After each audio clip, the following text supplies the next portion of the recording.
आणि 80% लिक्विड हे एक्सपान्शन वॉलच्या आउटलेटला असतं. समजलं? हॅलो. हो सर. हा, आता पुढच्या वेळेला सांगता आलं पाहिजे बरं का. नसेल समजलं तर अजूनही विचारा. आता समजलं ना तुम्हाला की जे ओरिफिस मधून पास झाल्यामुळे काय होतं, सडन प्रेशर ड्रॉप होतो. मग त्या ओरिफिसच्या आउटलेटला जेव्हा जातं तर त्या ठिकाणी काही लिक्विडचं फ्लॅश इव्हॅपोरेशन होतं. त्या फ्लॅश इव्हॅपोरेशन साठी लागणारी उष्णता राहिलेल्या लिक्विड मधून काढली जाते. नायट्रोजन पण घेऊ, दोन्ही पण घेऊन टाकू. हो, ऍडॅप्टर काढा आठवणी. तर अशा तऱ्हेने ते एक्सपान्शन वॉल्व मध्ये थंड होतं. बरोबर आहे. आता आपला अजून एक प्रश्न, मी तुम्हाला मुद्दाम प्रश्न ऑड विचारतोय की जे तुम्हाला इंटरव्ह्यूला विचारले जाऊ शकतात. हाँ बोला. हिंदी. हाँ, मैं जानबूझ के आपको एक क्वेश्चन पूछ रहा हूँ कि ये क्वेश्चन आपको इंटरव्यू में पूछे जा सकते हैं. अभी अगला सवाल अपना ऐसा है कि हम लोग रेफ्रिजरेशन यूनिट में कंप्रेसर क्यों यूज करते हैं? कंप्रेसर का मतलब वो सिस्टम में होना क्यों अनिवार्य है, इसके बारे में अपन चर्चा करेंगे या इसका रीजन ढूंढने की कोशिश करेंगे. अगर हम लोग कंप्रेसर नहीं यूज करेंगे तो क्या होगा?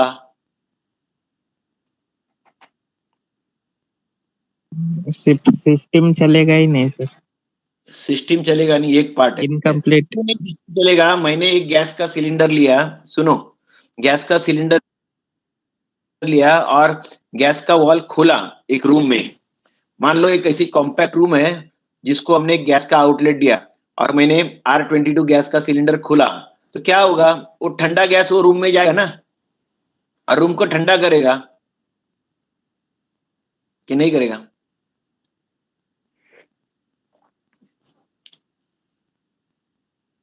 अपने को ठंडा करने से मतलब है ना. तो मैं क्या करूंगा, एक पूरा पैक रूम है उसमें मैं सिलेंडर खोल दूंगा तो अपने आप ठंडा हो जाएगा और रूम का टेम्परेचर कम हो जाएगा वो ठंडे गैस की वजह से. तो कंप्रेसर की क्या जरूरत है? सोचो थोड़ा सा, मतलब ट्रिगर करो आपके माइंड को और बताओ. मैं तो आपको इमीडिएट रिप्लाई आंसर दे सकता हूँ, लेकिन थोड़ा सा सोच के देखो क्यों ऐसा. फिर हम लोग को कंप्रेसर क्यों यूज करना है? अगर हम लोग गैस यूज करके अगर उसको ठंडा कर पाएंगे तो why we need a compressor? Sir gas continue flow मुळे ते हार्मफुल राहील. वेस्ट नहीं कर पाएंगे. बराबर है. एक तो गैस का कॉस्ट आपने देखा, अभी आपको सबको मालूम होगा R134 का कॉस्ट जो है ना 3 टाइम्स बढ़ गया. जो R134 गैस हम लोग 330 रुपए में लेते थे, आज के दिन में हम लोग को 1200 रुपया देना पड़ रहा है वो गैस को. वैसे ही कंडीशन R22 की है. R22 हम लोग 350 तक लेते थे before Covid. Now it has raised to 600 rupees पर केजी. तो अगर हमको ठंडा करना है, फिर हमको ठंडा करना कितना महंगा पड़ेगा ना अगर हम लोग गैस से ठंडा करना जाएंगे. और सेकेंड बात, वो रूम में हमने गैस छोड़ दिया, अगर हमको रीयूज करना है मान लो वो गैस को, तो रीयूज करने के लिए हमको ऐसा मीडियम ढूंढना पड़ेगा जो उससे ठंडा हो. समझ रहे ना आप? अगर मैंने वो रूम में गैस छोड़ दिया और उसको मेरे को, क्योंकि हम लोग जब तक उसका लिक्विड नहीं करेंगे उसको रीयूज नहीं कर पाएंगे, उसको कंडेंस नहीं करेंगे, लिक्विड नहीं करेंगे तो रीयूज नहीं कर पाएंगे. और अगर उसको हम लोग को वही गैस को कंडेंस करना अगर पॉसिबल हुआ तो हम लोग को ऐसा मटेरियल लगेगा जो उससे ठंडा हो. बराबर है. तो वो मटेरियल अपने को एक तो सस्ता मिलना चाहिए और इजीली अवेलेबल होना चाहिए. तो अगर मटेरियल अवेलेबल है तो अपने को फिर ये कंप्रेसर यूज करने की जरूरत नहीं है. तो हम लोग कंप्रेसर इसके लिए यूज करते हैं ताकि वो जो रेफ्रिजरेंट है हम लोग उसको बार बार same refrigerant we can use without any waste. Okay. तो हम क्या कर रहे हैं कि हमारे पास पानी है और हवा है, ये दो नेचुरली अवेलेबल सब्सटेंस है हमारे पास. बराबर है. जो अभी तक हम लोग बोल सकते हैं कि फ्री में अवेलेबल है, वैसे वो फ्री नहीं है but to some extent it is free. आपको देखा जाए अभी मेरा बंगलो है, जो हम लोग को पानी का बिल कितना आता है, 3 महीने में 600 रुपये बिल आते हैं 3 महीने में. तो वो हिसाब से एक हिसाब से वो फ्री है. हवा जो है, हवा का कोई कॉस्ट नहीं है, अभी तक तो कोई उसके ऊपर टैक्स नहीं लगा है, बराबर है, हम लोग हवा फ्रीली ब्रीदिंग कर सकते हैं। तो ये दो सब्सटेंस जो है नेचर में वो आपको इजीली अवेलेबल है। तो हम लोग क्या करते हैं, with the help of this substance we can condense that gas. तो अगर ये दो चीज यूज करके हम लोग को कंडेंस करना है, तो पहले क्या करना पड़ेगा, हम लोग को वो गैस का प्रेशर बढ़ाना पड़ेगा। प्रेशर बढ़ेगा तो अपने आप टेम्परेचर बढ़ेगा, और प्रेशर और टेम्परेचर बढ़ गया तो with the help of air in the case of air cool units and water in the case of water cool unit, हम लोग को गैस को लिक्विड में कन्वर्ट कर पाते हैं। और वो गैस को हम लोग एक बार लिक्विड में कन्वर्ट कर लिए तो हम लोग को फिर कूलिंग अवेलेबल होगा, and we can use the same gas repeatedly. तो इसके लिए हमारा कंप्रेसर का होना जरूरी है। आ रहा है समझ में? हेलो स्वामीराज, समजलं का? हॅलो, माझा आवाज येतोय का? हॅलो, येतोय सर आवाज? समजलंय ना पण तुम्हाला आता का? हो सर.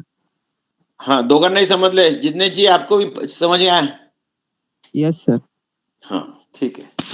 तो अभी बढ़ते हैं अगली इसमें। अभी फिर एक्सपांशन वाल हो गया, अभी कंडेंसर और इवापोरेटर, उसके टाइप्स देखे हमने। वो क्या करते हैं, कंडेंसर क्या करता है, what is the function of condenser?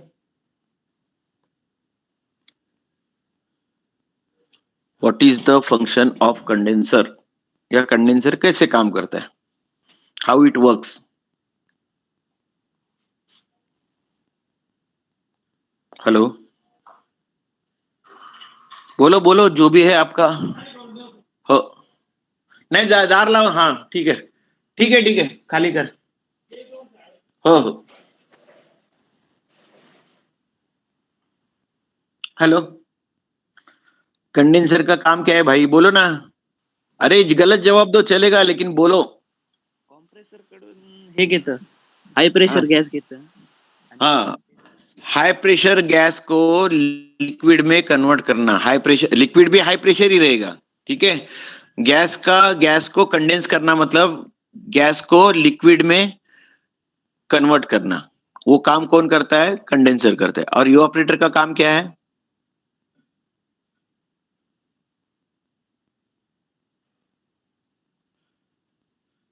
Evaporator क्या काम करता है?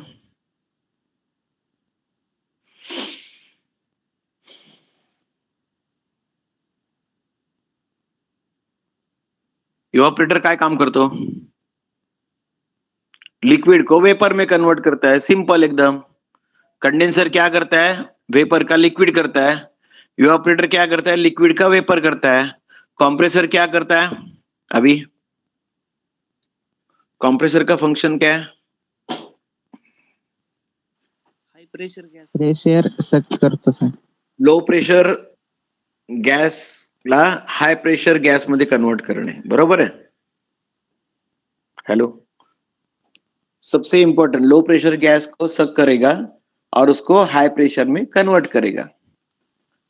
तो चारों जो अपने इक्विपमेंट है रेफ्रिजरेशन साइकिल के, ये चारों इक्विपमेंट बहुत बहुत इंपॉर्टेंट है। जैसे हमारे बॉडी के जो पार्ट है, जैसे हार्ट है, अपनी डाइजेशन सिस्टम है, आपका ब्रेन है, जो भी है, जैसे पार्ट है अपने बॉडी के, वैसे ये रेफ्रिजरेशन साइकिल के प्रमुख प्रमुख पार्ट है। और ये पार्ट समझ लेना बहुत बहुत आवश्यक है, इसके लिए कि अगर ये पार्ट आपको सही तरीके से समझ में आए तो आपके पास अगर 1000 टन का भी मशीन आएगा तो भी आप उसको आराम से उसको टैकल कर पाओगे, बिकॉज 1000 टन के कंप्रेसर रेफ्रिजरेशन का साइकिल जो रहेगा वेपर कंप्रेशन में, ओके, तो उसमें भी इवापोरेशन का वही फंक्शन रहेगा, कंडेंसर का वही फंक्शन रहेगा, एक्सपांशन वाला का वही फंक्शन रहेगा, और कंप्रेसर का वही फंक्शन रहेगा। ओनली साइज मैटर करेगा। अगर 1 टन का मशीन हमारा इतना सा छोटा है तो 1000 टन का मशीन हो सकता है 100 गुना बड़ा होगा, ऐसा हो सकता है। लेकिन जब तक आपको ये पता बराबर मालूम है हर एक पार्ट का फंक्शन क्या है, उसने क्या करना है क्या नहीं करना है, ये अगर आपको मालूम पड़ गया तो आपको टनेज जो है ना, जो लोग बोलते हैं अरे ये बड़े साइज में काम करता है, तो ऐसा कोई मायने नहीं रखेगा आपके लिए. You can easily tackle with those machine. कोई उसमें प्रॉब्लम है नहीं. ओके. अभी आगे जाके हम लोग देखते हैं. हमने ब्राइन के बारे में बात किए थे, याद है आपको? Brine, what is the meaning of brine, और डिफिनेशन क्या है ब्राइन की, बताओ.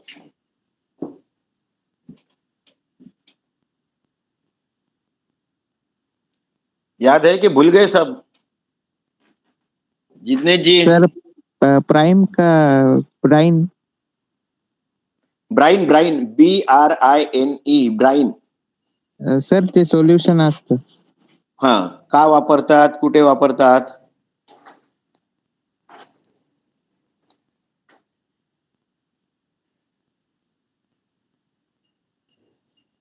कुठे वापरतात ते?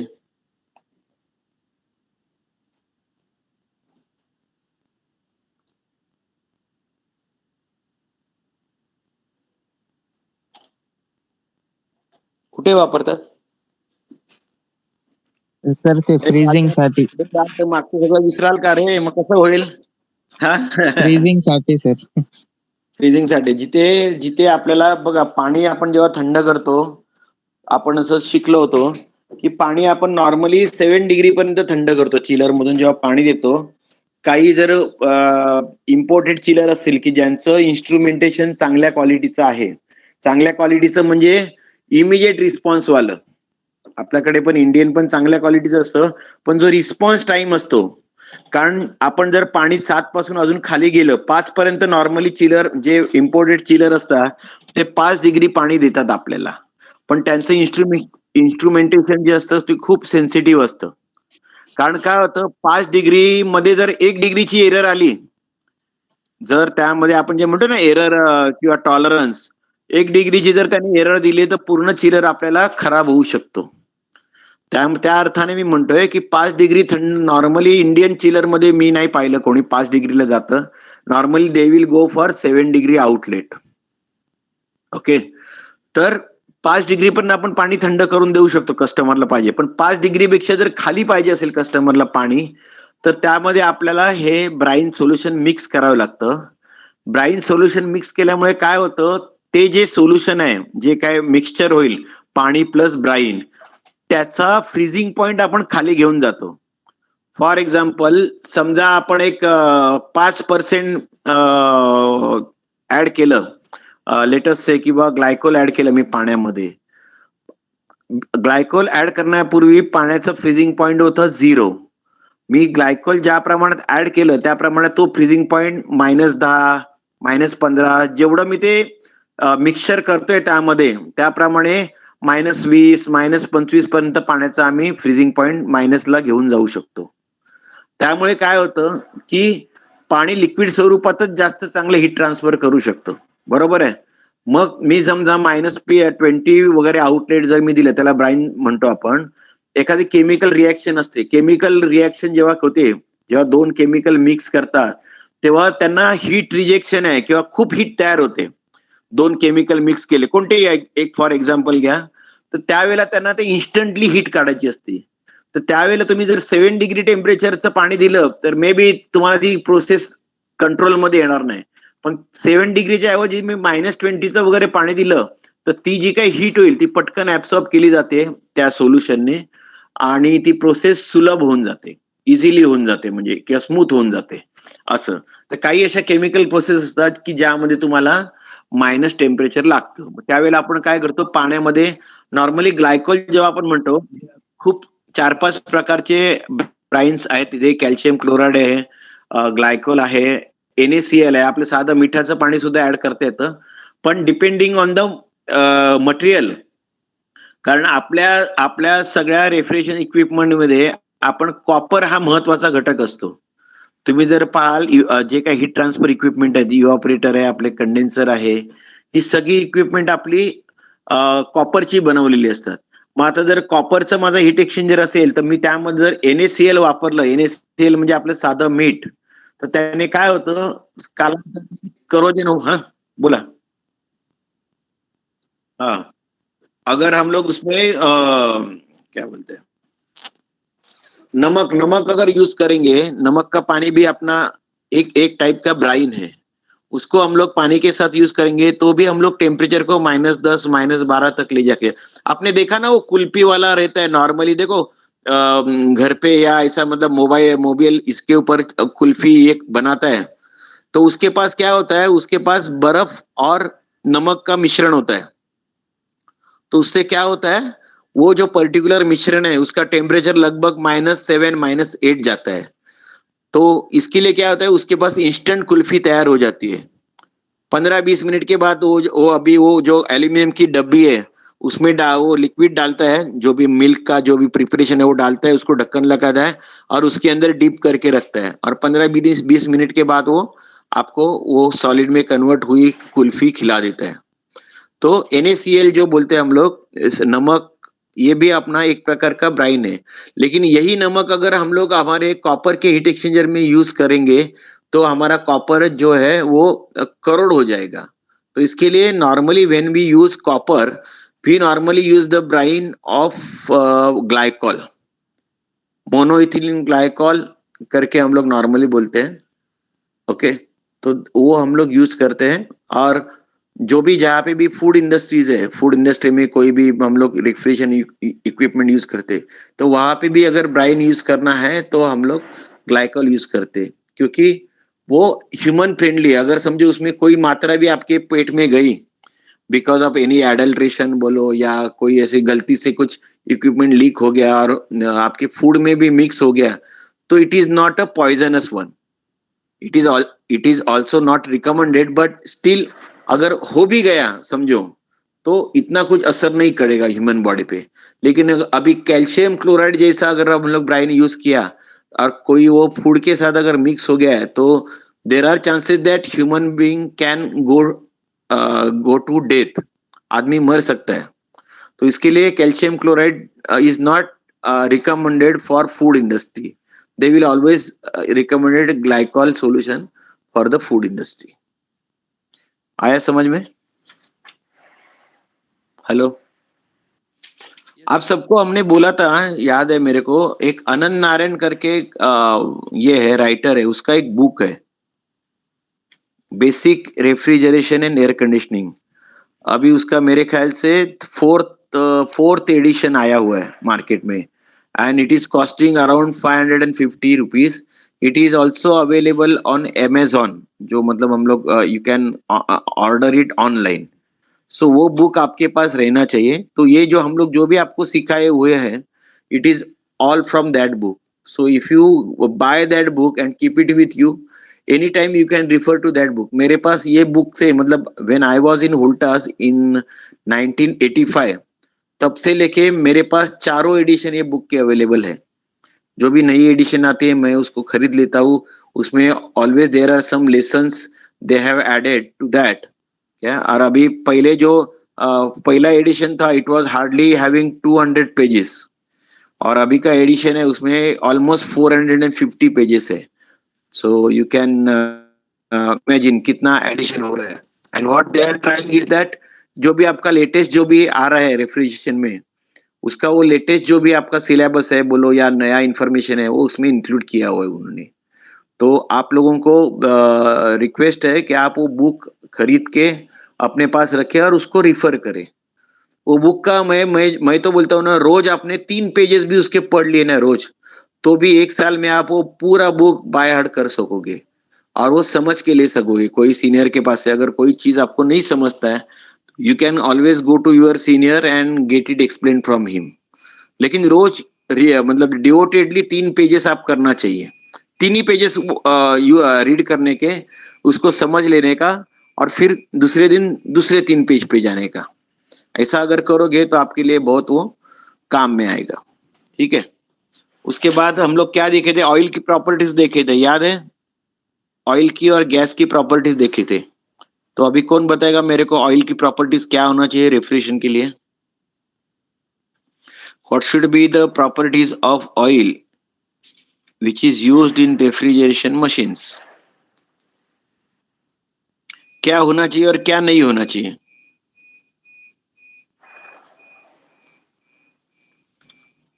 हेलो,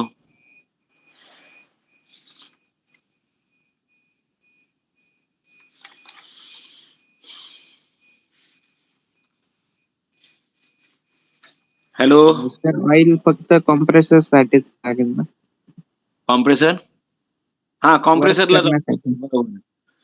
कॉम्प्रेसर साठीच आपल्याला ऑइल लागतं, बरोबर आहे. पण मग काय असायला पाहिजे आणि काय नसायला पाहिजे? काहीतरी प्रॉपर्टीज असायला पाहिजे ना ऑइलच्या. त्याचे सर स्पेसिफिक ग्रेड राहतं ना, त्यानुसारच यूज केला त्याची पाहिजे. स्पेसिफिक ग्रेड म्हणण्यापेक्षा त्याची विस्कोसिटी. स्पेसिफिक असायला पाहिजे. नंतर त्याचा floc point, pour point, moisture content, freezing point कमी असायला पाहिजे, ऍप्लिकेशन पेक्षा अजून कमी असायला पाहिजे, बरोबर ना. आता जर तुम्ही +7 डिग्री चिलरवर जर तुम्ही ऑइल वापरताय तर त्याचा फ्रीजिंग पॉइंट जवळपास 15 डिग्री खाली, म्हणजे -10 डिग्री सेंटीग्रेड वगैरे त्या ऑइलचा फ्रीजिंग पॉइंट पाहिजे. जर तो मी नुसतं 0 डिग्रीचं ऑइल वापरलं तर काय होईल? जेव्हा तुम्ही ते 7 डिग्री वापरताय तेव्हा 2 डिग्री इव्हॅपोरेशन होते. 2 डिग्री आणि 0 डिग्री एकदम जवळ झाल्यामुळे काय होतं की ते जे ऑइल आहे तर ते फ्रीजिंग होऊन जाईल. कुठे? इव्हॅपोरेटर मध्ये. आणि मग ते परत कॉम्प्रेसरला येऊ शकणार नाही.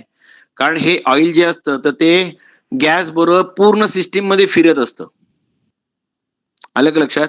आता काय होतं, कंडेन्सर साइडला ते हाई प्रेशर मध्ये आहे, त्यामुळे ते जोरात पुढे वाहून जातं.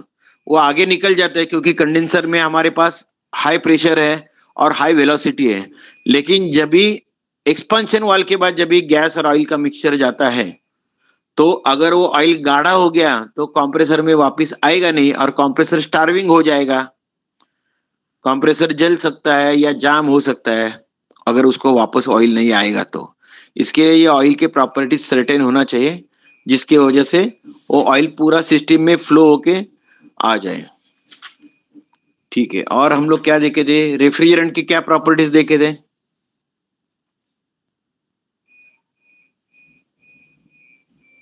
रेफ्रिजरेंट के प्रॉपर्टीज क्या देखे थे हमने? क्या होना चाहिए रेफ्रिजरेंट में?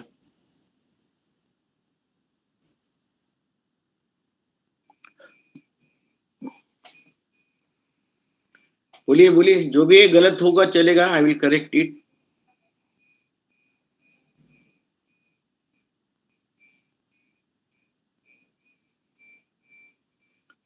रेफ्रिजरेंट के क्या प्रॉपर्टीज होनी चाहिए हम लोग जो यूज करते हैं? रेफ्रिजरेंट के लिए भी वही है. सबसे पहला पॉइंट क्या है? तो उसका फ्रीजिंग पॉइंट लो होना चाहिए, बराबर है ना. जो हमारा एप्लीकेशन टेम्परेचर है उससे बहुत नीचे उसका फ्रीजिंग पॉइंट होना चाहिए. अगर एप्लीकेशन टेम्परेचर और फ्रीजिंग पॉइंट नजदीक है तो गैस फ्लो नहीं हो पाएगा ना पूरा सिस्टम में.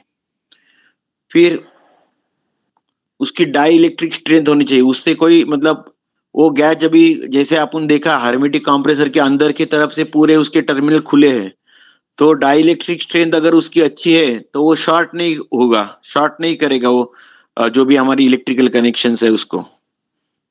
फिर उसका critical pressure should be low. Critical pressure जो है वो लो होना चाहिए. सबसे इंपॉर्टेंट वो सेफ्टी होना चाहिए. जैसे हमने देखे थे there are some refrigerant which are eco friendly, now they are coming up in the market. जैसे कि 134 है, 407 है, 404 है. तो ये एनवायरनमेंट की सेफ्टी के बारे में भी हम लोग को सोचना है. आपको मालूम होगा R12 जो गैस था हम लोग 2000 साल में ही उसको बैन कर दिए because it was affecting the ozone layer. तो हमने क्या किया, उसको हमने बोले तो पूरा वर्ल्ड ने उसके ऊपर बैन कर दिया 2000 साल से. तो जो अभी वो पहले गाड़ी में जो अपनी कार्स का एयर कंडीशनिंग है ऑटोमोबाइल पर उसमें यूज किया करते थे, तो अभी हम लोग क्या करते हैं, अभी हम लोग R134 यूज करते हैं. आगे जाके अभी और कुछ R32 आ गया that we are using for the vehicle also. तो ये सर्टेन रेफ्रिजरेंट की प्रॉपर्टीज रहेगी तो हम लोग रेफ्रिजरेंट यूज कर सकते हैं, बराबर है. उसके आगे एक्सपेंशन वॉल के बारे में हमने देखा. एक्सपेंशन वॉल के टाइप्स याद है क्या? क्या क्या थे एक्सपेंशन वॉल के टाइप्स? हेलो, एक्सपेंशन वॉल के टाइप्स क्या क्या थे? कहाँ पे यूज है capillary as a expansion device, कहाँ पे यूज होता है वो तो बता। हेलो, अरे बोलो, नाश्ता नहीं हुआ क्या संडे का?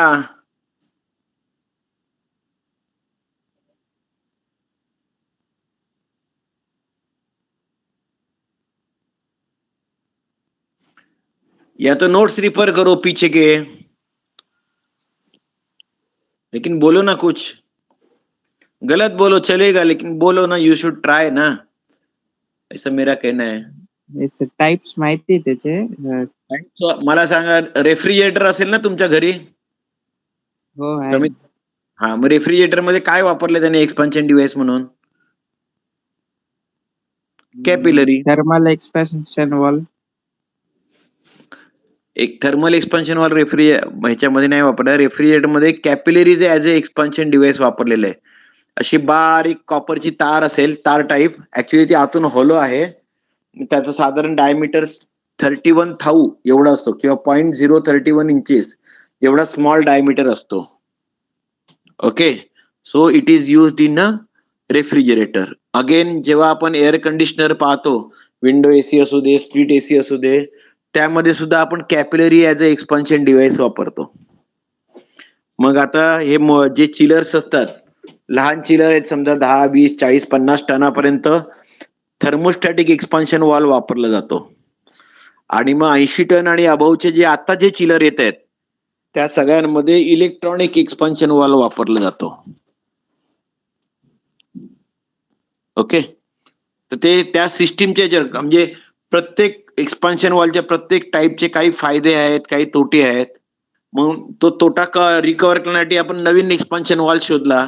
असं करत करत आता सध्या जे आहे, आपल्याला लो सुपर हिट मेंटेन करणारा आणि इलेक्ट्रिक एक्सपान्शन वॉल हा आताच्या म्हणजे व्हर्जन मध्ये अवेलेबल आहे.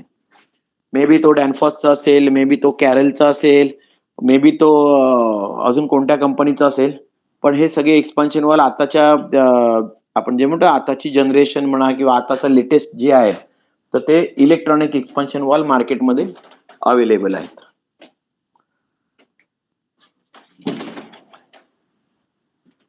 ठीक आहे, अजून पुढे एक्सपान्शन वॉल झाले. कूलिंग टावर बद्दल आपण चर्चा केली होती, आठवते का? कूलिंग टावर क्यों यूज करते हैं हम लोग? कूलिंग टावर का फंक्शन क्या है, या क्यों यूज किया जाता है?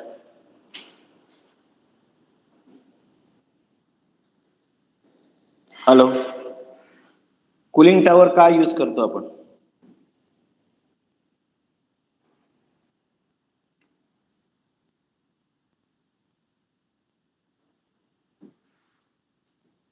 सर बिल्डिंग एरियामध्ये फार्मास्युटिकल आणि जिथं जास्त यूज असेल तिथे आता अभी लार्ज देख, क्वांटिटी मध्ये. हम लोग जब कंडेंसर में वाटर कूल कंडेंसर जब यूज करते हैं चिलर में, तभी हमारा जो टेम्परेचर, पानी का आउटलेट का टेम्परेचर है जो कंडेंसर से आता है, वो लगभग 37 डिग्री का होता है.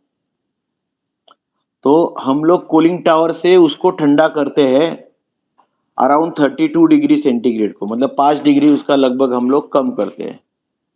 अगर वो हम लोग कम करेंगे नहीं, 37 का पानी फिर कंडेंसर को देंगे, तो क्या होगा, हमारा कंडेंसिंग टेम्परेचर बढ़ जाएगा, हमारा डिस्चार्ज टेम्परेचर बढ़ जाएगा, और हमारा सिस्टम का आउटपुट खराब हो जाएगा, कम हो जाएगा. तो हम लोग को क्या है, रीयूज करना है ना वो वाटर को. हम लोग वो वाटर को फेंक नहीं सकते. जैसे हमने रेफ्रिजरेंट के बारे में बात की थी, वैसे ये जो पानी है जो हम लोग कंडेंसर के लिए यूज कर रहे हैं, उसको भी हम लोग को रीयूज करना है. तो रीयूज करने के लिए क्या करना पड़ेगा, हमको उसका टेम्परेचर ड्रॉप करना पड़ेगा. तो टेम्परेचर ड्रॉप जो है वो कूलिंग टावर में किया जाता है. कूलिंग टावर में क्या होता है, या तो पानी को ऐसा स्प्रे किया जाता है, और वहां पे पीवीसी फिल्स रहते हैं. आपने कूलिंग टावर को देखा, कभी नहीं देखा है तो आपने देखना चाहिए. पीवीसी फिल्स रहते हैं, उसमें क्या करते हैं हम लोग, नीचे से हवा खींचते हैं और ऊपर से नीचे पानी जाता है. ऐसा क्रॉस फ्लो रहता है, मतलब पानी ऊपर से नीचे जा रहा है और हवा नीचे से ऊपर जा रहा है. तो पीवीसी फिल्स में क्या होता है, उसका सरफेस एरिया हम लोग बड़ा करते हैं. सरफेस एरिया बड़ा करते हैं तो उससे क्या होता है, हीट ट्रांसफर हो जाता है, some of the water is evaporated again, जैसे हमने कहा उसकी इवापोरेशन के लिए जो ठंडाई ये चाहिए, हीट चाहिए, वो रिमेनिंग वाटर से ली जाती है और रिमेनिंग वाटर वो ठंडा हो जाता है और वो नीचे आ जाता है और वो ही वाटर को हम लोग फिर कंडेंसर में डालते हैं और रिसर्कुलेट करते हैं। तो जहाँ पे हम लोग वाटर कूल कंडेंसर यूज कर रहे हैं जहाँ पे भी, तो वहां पे अपना कूलिंग टावर का होना अनिवार्य है। अभी अगर एयर कूल्ड है तो हम लोग को क्या होता है, हम लोग को फ्री है, हम लोग हवा लेते हैं, गर्म हवा करके एटमॉस्फेयर में डाल देते हैं, क्योंकि हमारे पास बहुत सारा एयर पड़ा हुआ है, एयर का अभी तक अपने को कोई चार्ज नहीं लगता है। तो हम लोग क्या करते हैं, नीचे से एयर लेते हैं, मान लो एटमॉस्फेरिक एयर गर्म करते हैं और ऊपर की तरफ छोड़ देते हैं एटमॉस्फेयर में ही, क्योंकि एयर सस्ता है यार, उसका कोई कॉस्ट नहीं है। लेकिन पानी अगर हम लोग इतना छोड़ेंगे तो ये गर्म पानी का इतना वेस्ट पानी नहीं कर पाएंगे। तो इसके लिए अगर पानी को हम लोग को रीयूज करना है तो हम लोग को कूलिंग टावर यूज करके उसको ठंडा करके, और नेचुरली ठंडा होना चाहिए, उसके लिए कॉस्ट नहीं लगनी चाहिए। ठीक है, पानी के पंप की कॉस्ट आएगी या कूलिंग टावर के फैन की कॉस्ट आएंगी, लेकिन वो 5 डिग्री जो भी हमारे इंपॉर्टेंट है, 5 डिग्री जितना कम होना है, वो नेचुरल तरीके से ठंडा होता है। ओके, तो ये कूलिंग टावर का फंक्शन हो गया, हम लोग पानी को रीयूज कर पाएंगे। कंप्रेसर हो गया, इवापोरेटर हो गया। कंप्रेसर के टाइप्स हमने स्टडी किए थे, याद है? Hello,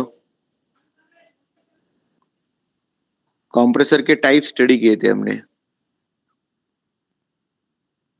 what are the types of compressor? जितने जी आप क्या करते हैं, स्टूडेंट है क्या, कैसा, क्या काम करेगा आप? Yes sir. नाही आता सर काम पण चालू आहे आणि आता डिग्रीला ऍडमिशन घेतलं. अच्छा अच्छा अच्छा अच्छा, हा, त्यामुळे थोडंसं काय होतंय, तुम्ही प्रॅक्टिकल पाहिलेलं नाही ना, त्यामुळे थोडंसं तुम्हाला समजायला कठीण होतंय. पण ठीक आहे ना, प्रयत्न पण महत्वाचा आहे ना. तुम्ही by the time you become a degree holder, you will have knowledge of this field, so you can easily get into this field after your completion of your graduation.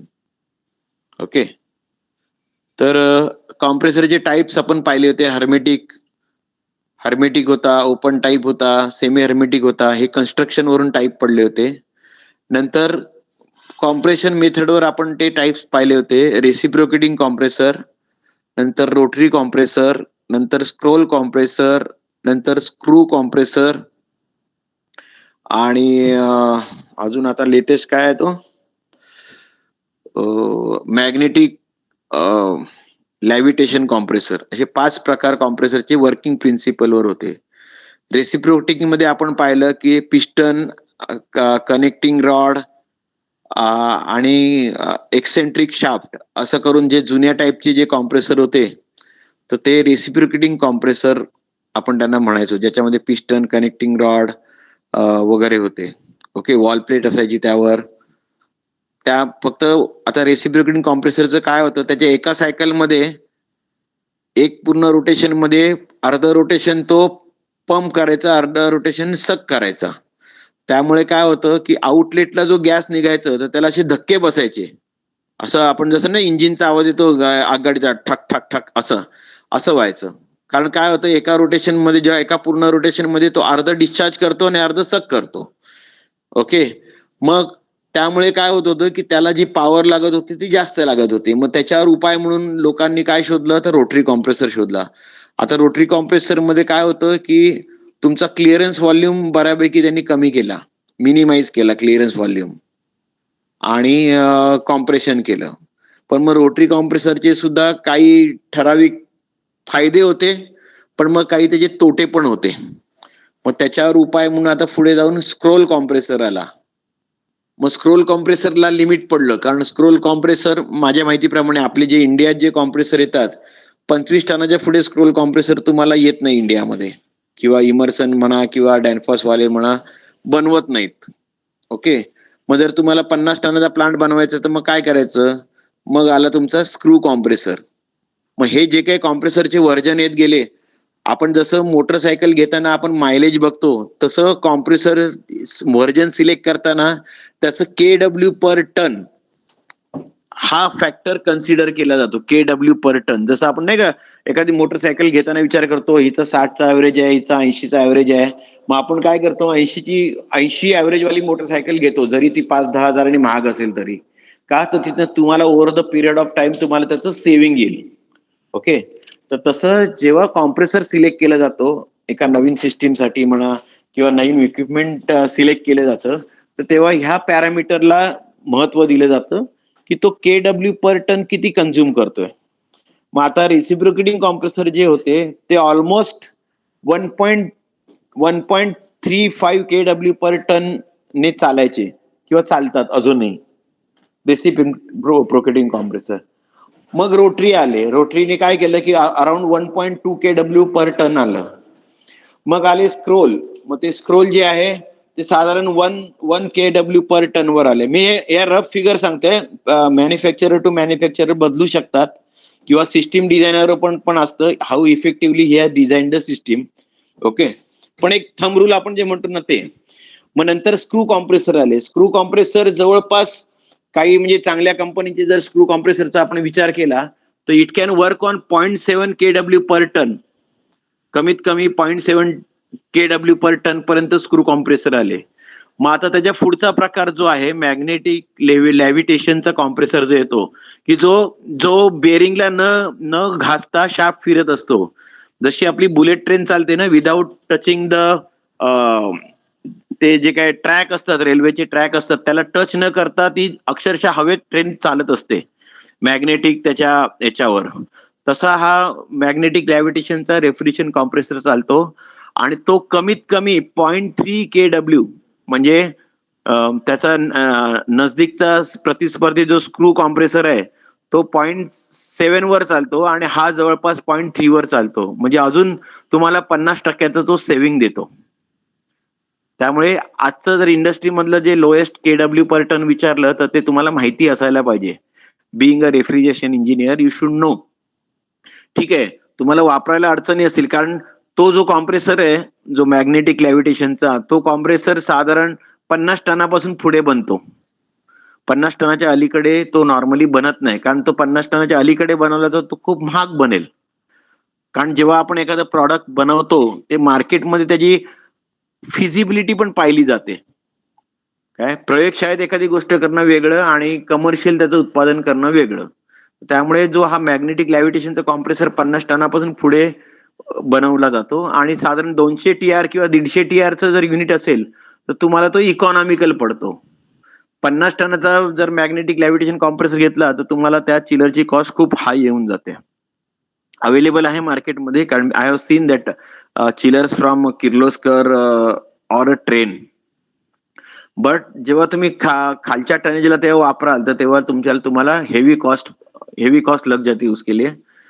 तो ऐसे अलग अलग कंप्रेसर के टाइप्स है और वो जहाँ अलग अलग जगह पे यूज होते हैं. उसके बाद हमने क्या देखा, कंप्रेसर्स हो गया. कंप्रेसर का हम लोग ये कैपेसिटी कंट्रोल कैसा करते हैं कंप्रेसर का, एनी आइडिया? कंप्रेसर का कैपेसिटी कंट्रोल कैसा किया जाता है? अभी देखो हमने मशीन सिस्टम को चालू किया है तो वो ठंडा करते करते ही जाएगा, लेकिन हो सकता है आपका रूम में उतना लोड नहीं हो. जैसे हमने मान लो 1 टन का एसी लगाया रूम में और रूम में कोई बंदा नहीं है तो एक सर्टेन लेवल ऑफ टेम्परेचर आने के बाद वो यूनिट बंद होना चाहिए. वो काम कौन करता है? तो थर्मोस्टेट. बराबर है. लेकिन अभी मेरे पास अगर 100 टन का चिलर है तो 100 टन का चिलर को मैं बंद चालू ऐसा अलाउड नहीं है ना, इतने बड़े मशीन को चालू बंद करना. तो हम लोग क्या करते हैं, उसका कैपेसिटी कंट्रोल करते हैं. मान लो अभी 100 टन का कंप्रेसर है और रेसिप्रोकेटिंग कंप्रेसर है मान लो, उसमें समझो 8 पिस्टन है. तो हम लोग क्या करते हैं, पहले 2 पिस्टन को अनलोड करते हैं तो वो कंप्रेसर को क्या करेगा, 75% कैपेसिटी पे चलेगा. फिर और 2 पिस्टन को अनलोड करेंगे तो क्या करेगा, वो 50% पे चलेगा. अभी 8 में से 6 पिस्टन अगर मैंने अनलोड कर दिए तो वो कंप्रेसर 25% पे चलेगा. और उससे भी और अगर ठंडा हो रहा है, अगर लोड नहीं बढ़ रहा है रूम का, तो जाके कंप्रेसर बंद हो जाएगा। चालू होने के टाइम पे भी ऐसा ही होगा, 0 से चालू होगा, 25% लोड पे चालू होगा वो देखेगा कितना लोड है, क्या टेम्परेचर आ रहा है। अगर जरूरत है तो वो 50% पे जाएगा, अगर जरूरत नहीं तो 25% पे ही चलेगा। आजकल जो भी इलेक्ट्रॉनिक सब अवेलेबल है हमारे पास कंट्रोलिंग सिस्टम, तो उससे हम लोग स्टेपलेस या स्टेप्स में उसको कंट्रोल कर सकते हैं। मतलब 100 टन का कंप्रेसर हम लोग 25 टन पे चला सकते हैं, तो हो सकता है उसको बार बार बंद नहीं होना पड़े। ऐसा समझ में आ रहा है मैं क्या बोल रहा हूँ? Capacity control of the compressor.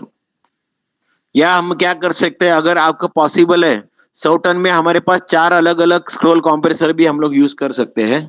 तो जैसे ही टेम्परेचर आएगा, जो भी चिल्ड वाटर है उसका टेम्परेचर आएगा, तो एक कंप्रेसर ऑफ हो जाएगा, तो 75 टीआर पे अपना मशीन चलेगा। बाद में क्या होगा, और भी टेम्परेचर कम हो रहा है तो दूसरा कंप्रेसर ऑफ होगा, तीसरा कंप्रेसर ऑफ होगा। ऐसा करके करके हम लोग कैपेसिटी कंट्रोल कर सकते हैं। रेसिप्रोकेटिंग कंप्रेसर है तो हम लोग पिस्टन को अनलोड कर सकते हैं। अभी स्क्रू कंप्रेसर है, स्क्रू कंप्रेसर का भी अनलोडिंग मैकेनिज्म है।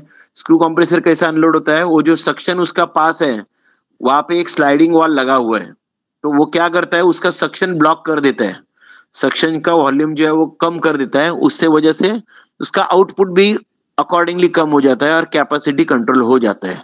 आपने अगर देखा स्क्रू कंप्रेसर, तो वहां पे सोलनॉइड वॉल लगे हुए हैं।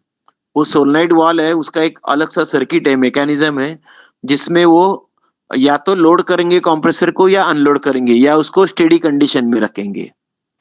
ओके, तो ये सब चीजें हैं जो अपने को कंप्रेसर के कैपेसिटी कंट्रोल में काम में आती है। कंडेंसर के हमने देखे, कंडेंसर के क्या क्या टाइप्स देखे, कंडेंसर क्या करता है वो देखा हमने, पेपर को लिक्विड में कन्वर्ट करता है। उसके क्या क्या टाइप्स देखे हमने, याद है?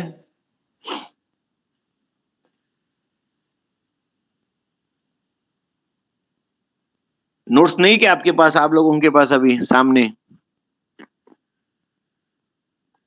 हेलो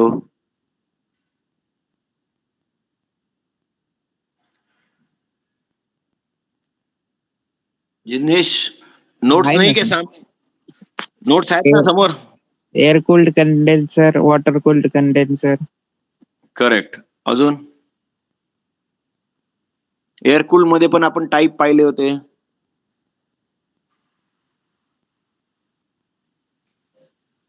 वॉटर कूल मध्ये टाईप पाहिले होते, shell and tube condenser, shell and coil condenser, tube in tube condenser, evaporative condenser. नंतर आपण अजून एक डेफिनेशन पाहिली, what is heat rejection factor of a condenser. What is HRF of the condenser.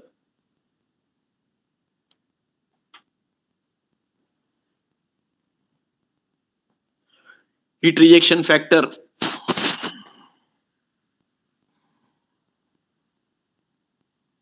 What was that? That was the ratio. That is ratio of what? Heat rejected by the condenser. Okay. Upon heat absorbed by the evaporator. So that factor normally gives you a ratio and that is 1.2. 1.2 means हम लोग जो भी evaporator में heat absorb करते हैं उससे 20% ज्यादा condenser में हीट एक्सट्रैक्ट करते हैं। समझ में आ रहा है 1.2 का मतलब? अगर हम लोग 1 यूनिट एब्सॉर्ब करते हैं तो 1.2 यूनिट्स हम लोग को एक्सट्रैक्ट करना पड़ता है कंडेंसर में। तो आपने कभी भी देखा, उसके लिए क्या होता है, कंडेंसर और इवापोरेटर का साइज में फर्क पड़ता है। इवापोरेटर अगर 1 फुट बाय 1 फुट का है तो कंडेंसर आपका 1.25 फुट बाय 1.25 फुट का रहेगा। सरफेस एरिया में भी बड़ा रहेगा वो, क्योंकि वहां पे उसको ज्यादा हीट डिसिपेट करना है, उसको ज्यादा हीट डिस्चार्ज करना है। सो दैट 1.2 मीन्स अगर 1 यूनिट हम लोग एब्सॉर्ब कर रहे हैं तो 1.2 यूनिट्स हम लोग को डिस्चार्ज करना पड़ता है। तो ये हो गया 1.2, 20% हीट ज्यादा अपने को छोड़नी पड़ती है। कॉम्प्रेशन रेशियो का हमने एक देखा था, कॉम्प्रेशन रेशियो का फॉर्मूला देखा। What is that compression ratio formula?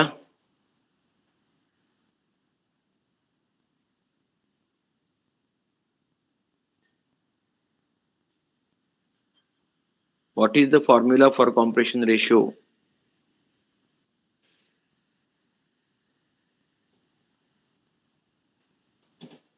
काहीच आठवत नाही का? Sir CR equals to VD plus VC upon VC. हा, आता हे तुम्ही याच्यात सांगितलं, जेव्हा डेफिनेशन विचारली ती कशी सांगणार? शब्दामध्ये सांगायची ना. You have to say in words. This was a mathematical. What you say is correct, but that is mathematically. When you have to say in a plain words, it is absolute head pressure upon absolute suction pressure. Absolute म्हणजे जे आपल्याला gauge pressure पे हम लोग जो भी pressure देखते हैं उसमें 14.7 ऐड करेंगे तो that will become absolute pressure. अगर आपको 300 हेड प्रेशर है या डिस्चार्ज प्रेशर है तो वो हो जाएगा 314.7 psi. सक्शन प्रेशर अगर आपका 70 है तो हो जाएगा वो 70 plus 14.7, so that will become 84.7. सो ये केस में 314.7 डिवाइड बाय 84.7, ये जो भी रेशियो आएगा that will be compression ratio of that particular system. और ये रेशियो जो है वो हमेशा बदलता रहेगा. Okay, it will not be steady because atmospheric conditions are always changing. आपने सवेरे एसी चालू किया था, हो सकता है अभी जैसे नासिक जैसे शहर में सवेरे चालू किया था एसी जब भी 32 डिग्री एम्बिएंट था, दोपहर को 12 बजे वो 35 डिग्री हो जाएगा, दोपहर को 3 बजे वो 38 डिग्री हो जाएगा, फिर शाम को उतरने लगेगा, शाम को 6 बजे वो फिर 35 हो जाएगा, शाम को 9 बजे, रात को 9 बजे वो फिर 32 पे आ जाएगा, और हो सकता है रात को 2 बजे वो 28 डिग्री पे भी आ जाएगा. तो इसके लिए जैसे जैसे एटमॉस्फेरिक टेम्परेचर बदल जाएंगे आपके सिस्टम का सीआर बदलता रहेगा. It will not be steady one, but it is a indicative of system health. आपने देखा होगा ना, हम लोग एमडी के पास जाते हैं तो पहले हम लोग को वो एमडी डॉक्टर जो रहता है, अगर कोई क्रोनिक डिसीज है या कोई ये नहीं होता है तो हम लोग क्या करते हैं, नॉर्मली हम लोग एमबीबीएस डॉक्टर के पास जाते हैं हमारे शादी खांसी सर्दी के लिए. लेकिन अभी मालूम पड़ा 8 दिन हो गया लेकिन वो डॉक्टर के मेडिसिन का कोई असर नहीं होता है. फिर हम लोग एमडी डॉक्टर के पास जाते हैं. तो हम लोग एमडी डॉक्टर के पास जाते हैं तो पहले अपने को वो क्या कराने लगाता है, तो अपने सब पैथोलॉजी टेस्ट कराने लगाते हैं. ब्लड का टेस्ट करो, जो भी है यूरिन का करो, मतलब जो भी अलग अलग वो टेस्ट कराने लगाता है. और उससे वो मालूम करता है कि आपकी जो सिस्टम है, आपकी जो का बॉडी है, उसके अलग अलग पार्ट कैसे बिहेव करते हैं. तो ये जो कॉम्प्रेशन रेशियो है it is one of that. जैसा एमडी जो एनालिसिस करता है वैसा रेफ्रिजरेशन इंजीनियर को ये सीआर कॉम्प्रेशन रेशियो से एनालाइज होता है कि सिस्टम का हेल्थ क्या चल रहा है. सिस्टम ओवरलोडेड है, सिस्टम अंडरलोडेड है, सिस्टम के कौन से पार्ट में प्रॉब्लम होता है. मैंने एक बार हम लोग कमीशनिंग में हम लोग बात कर रहे थे, we have studied nearly 28 parameters of a standard chiller. अगर वो 28 पैरामीटर अगर आपने नोट कर लिए and if you are refrigeration engineer you will be able to make out कि सिस्टम के कौन से पार्ट में प्रॉब्लम चल रहा है, या सिस्टम हेल्थ ओके है या नहीं है, या कौन से पार्ट पे ध्यान देने की जरूरत है. जैसा वो एमडी डॉक्टर क्या करता है, सब आपके रिपोर्ट देख के बोलता है या तो आपके डाइजेशन सिस्टम में प्रॉब्लम है, या तो आपके हार्ट सिस्टम में प्रॉब्लम है, या तो आपको दिमाग में प्रॉब्लम है, जो भी है. जैसे अलग अलग सिस्टम है अपने बॉडी की, वैसे रेफ्रिजरेशन के ये जो 4 पार्ट है, मेन जो पार्ट है, उसमें से कौन से पार्ट में आपके प्रॉब्लम हो रहा है ये हम लोग को वो रीडिंग से मालूम पड़ता है. इसके लिए हमने जो बोले थे कि आप जब भी सिस्टम मेंटेन करते हो तो आपका लॉग बुक होना बहुत जरूरी है. तो वो लॉग बुक से क्या होता है, आपको ट्रेंड मालूम पड़ता है. जैसे कि कंडेंसिंग टेम्परेचर बढ़ गया तो एक ट्रेंड में बढ़ेगा, तो फटक से नहीं बढ़ेगा. तो आपको मालूम पड़ता है कि ये टेम्परेचर क्यों बढ़ गया है, तो उसका रीजन आप लोग इमीडिएटली ढूंढ पाते हो and you can immediately correct that one. Okay, तो ये जो ट्रेंड है वो बहुत इंपॉर्टेंट है और आपको रेफ्रिजरेशन इंजीनियर के तौर पे वो मालूम होना बहुत जरूरी है. ओके, आगे चलते हैं. फिर और क्या स्टडी किया हमने. कूलिंग टावर तो हो गया, बराबर है. साइक्रोमेट्रिक चार्ट सर ने सिखाया होगा ना आपको? हेलो? Yes sir. हाँ, साइक्रोमेट्रिक चार्ट से हम लोग को सात पैरामीटर मालूम पड़ते हैं बेसिक। वो क्या क्या है? 7 basic parameters which you can know. अगर उसमें से 2 आपको दिया है तो बाकी के 5 आप निकाल सकते हो। क्या क्या पैरामीटर है, याद है क्या? भूल गए?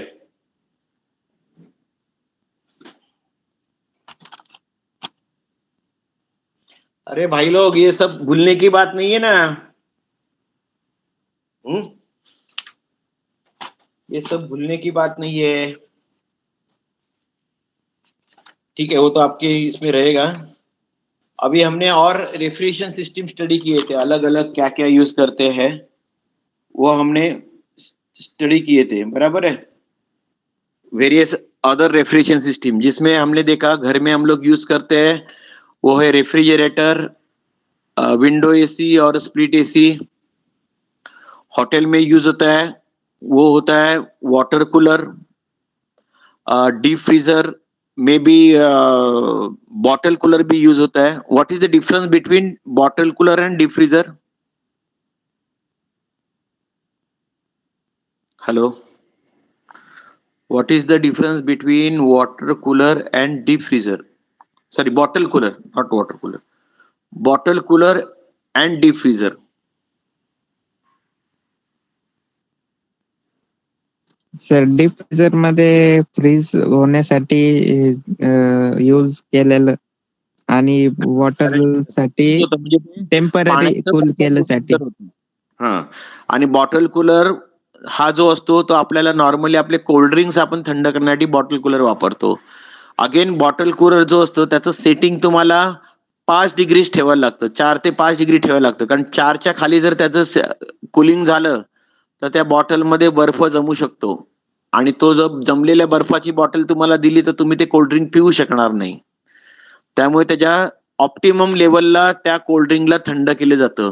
ऍक्च्युअली 5 डिग्रीचं लिक्विड सुद्धा तुम्ही पिऊ शकणार नाही, पण जे काय मेंटेन करायचं फ्रीजिंग करण्यासाठी त्याला जे मेंटेन करावं लागतं त्या पर्टिक्युलर फूडच्या ह्याच्याप्रमाणे, तर तुम्हाला ते 5 डिग्रीला ते कोल्ड ड्रिंक थंड करून ठेवायला लागतं. तेव्हा त्याची ड्युरेबिलिटी वाढते किंवा त्याचं जे लाईफ म्हणतो ना आपण वाढतं.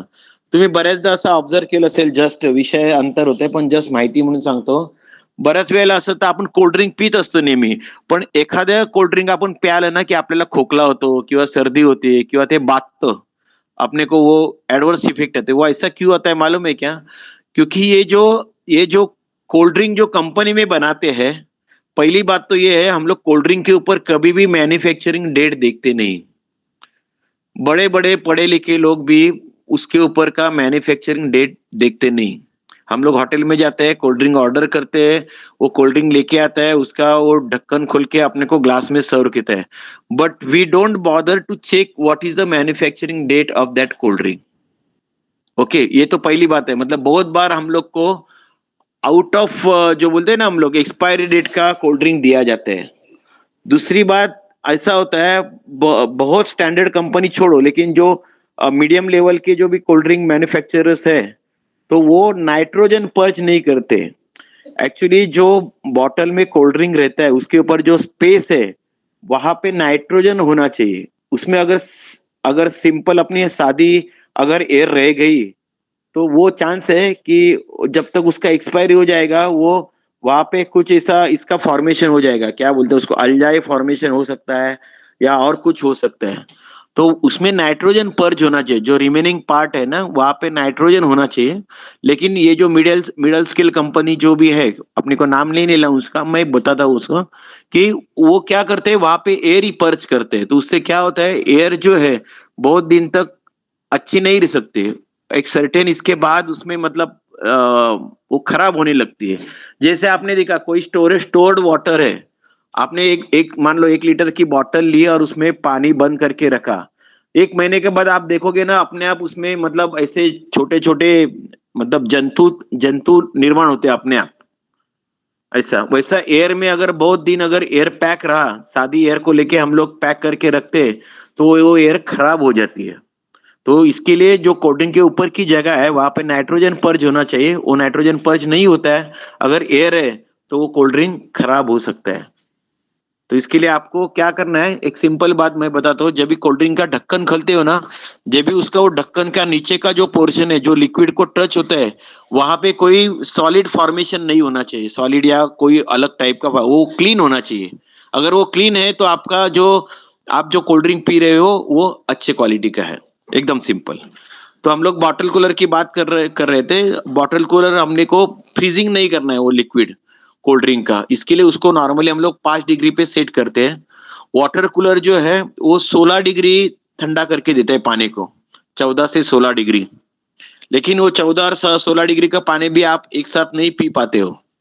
ओके, इसके लिए आपने देखा स्टोरेज वाटर कूलर रहता है तो उसमें टेम्परेचर उतना टेम्परेचर आता नहीं, और वो स्लोली कूल करता है। उसके बाद में हमने देखा आप पैनल कूलर यूज करते हो इलेक्ट्रिकल पैनल के लिए। वो पैनल कूलर एक हिसाब से अपना एयर कंडीशनर ही है, खाली उसका कंस्ट्रक्शन वर्टिकल किया हुआ है। तो नॉर्मली जो भी इलेक्ट्रिकल पैनल रहते हैं जहाँ पे वो कार्ड्स वगैरह यूज करते हैं, डिजिटल कार्ड जो भी यूज होता है, वहाँ पे हीट कंटेंट ज्यादा होता है। आपने अगर देखा सर्वर रूम वगैरह जो रहते हैं, ये टेलीफोन एक्सचेंजेस रहते हैं, सर्वर रूम रहते हैं, वहां पे हीट का डेंसिटी बोलते हैं हम लोग उसको। एक एक क्यूबिक फीट में पर्टिकुलर डेंसिटी का हीट होता है और वो आपको फास्टली रिमूव करने का रहता है। तो उसके लिए हम लोग क्या करते हैं, तो पैनल एयर कंडीशनर यूज करते हैं। In company they are using precision air conditioners. जहाँ पे आपने सर्वर रूम देखा, जैसे अभी हमारे यहाँ पे महिंद्रा है या माइको जैसी कंपनी, बड़े बड़े कंपनी के जो सर्वर रूम है, सो दे रिक्वायर 24 आवर्स कूलिंग। तो वहां पे जो भी एयर कंडीशनर यूज होता है वो भी उतना ही रिलायबिलिटी का रहना चाहिए।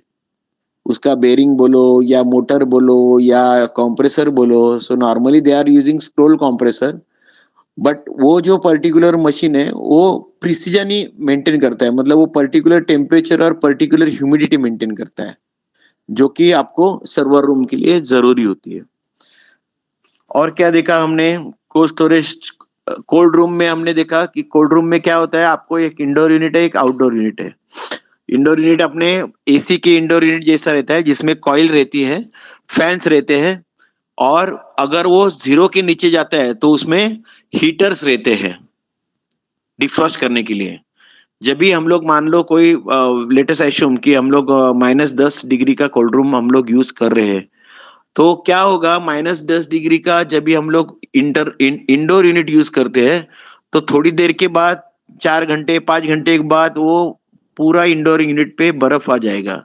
क्योंकि जब भी हम लोग -10 डिग्री रूम का टेम्परेचर लेते हैं, तभी -16 डिग्री वो गैस का टेम्परेचर है जो इवापोरेटर में चल रहा है।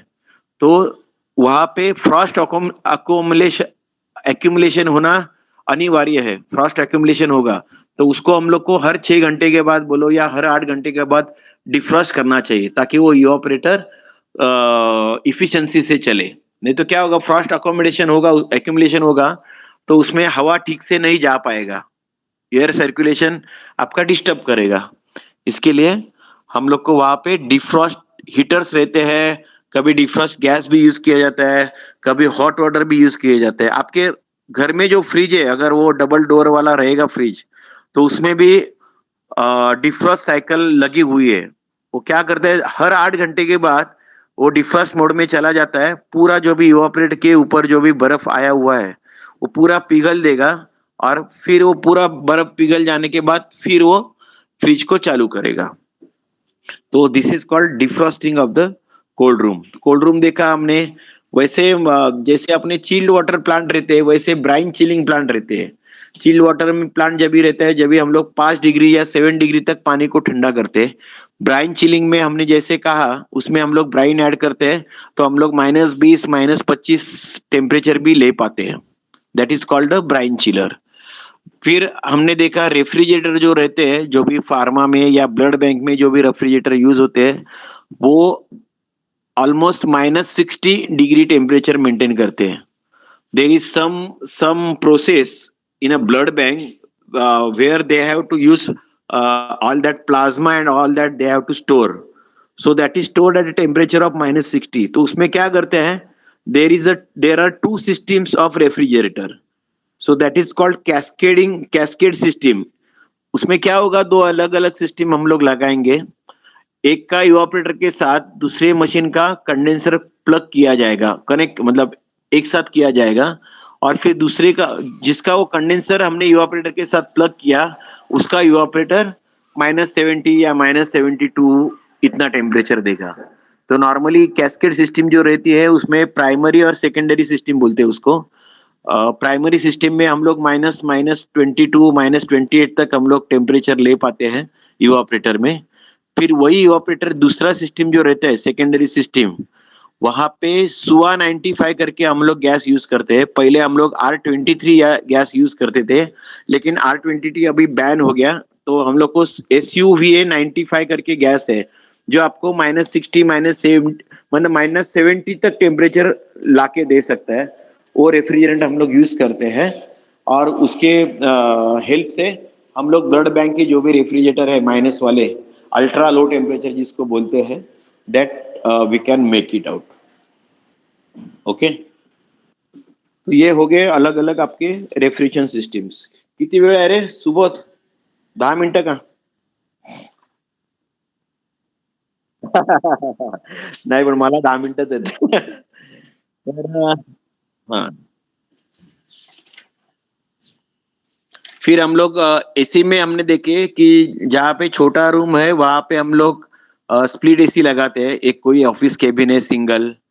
फिर अगर थोड़ा सा बड़ा है, मान लो कोई बैंक वगैरह है, तो वहां पे हम लोग कैसेट एयर कंडीशनर लगाते हैं।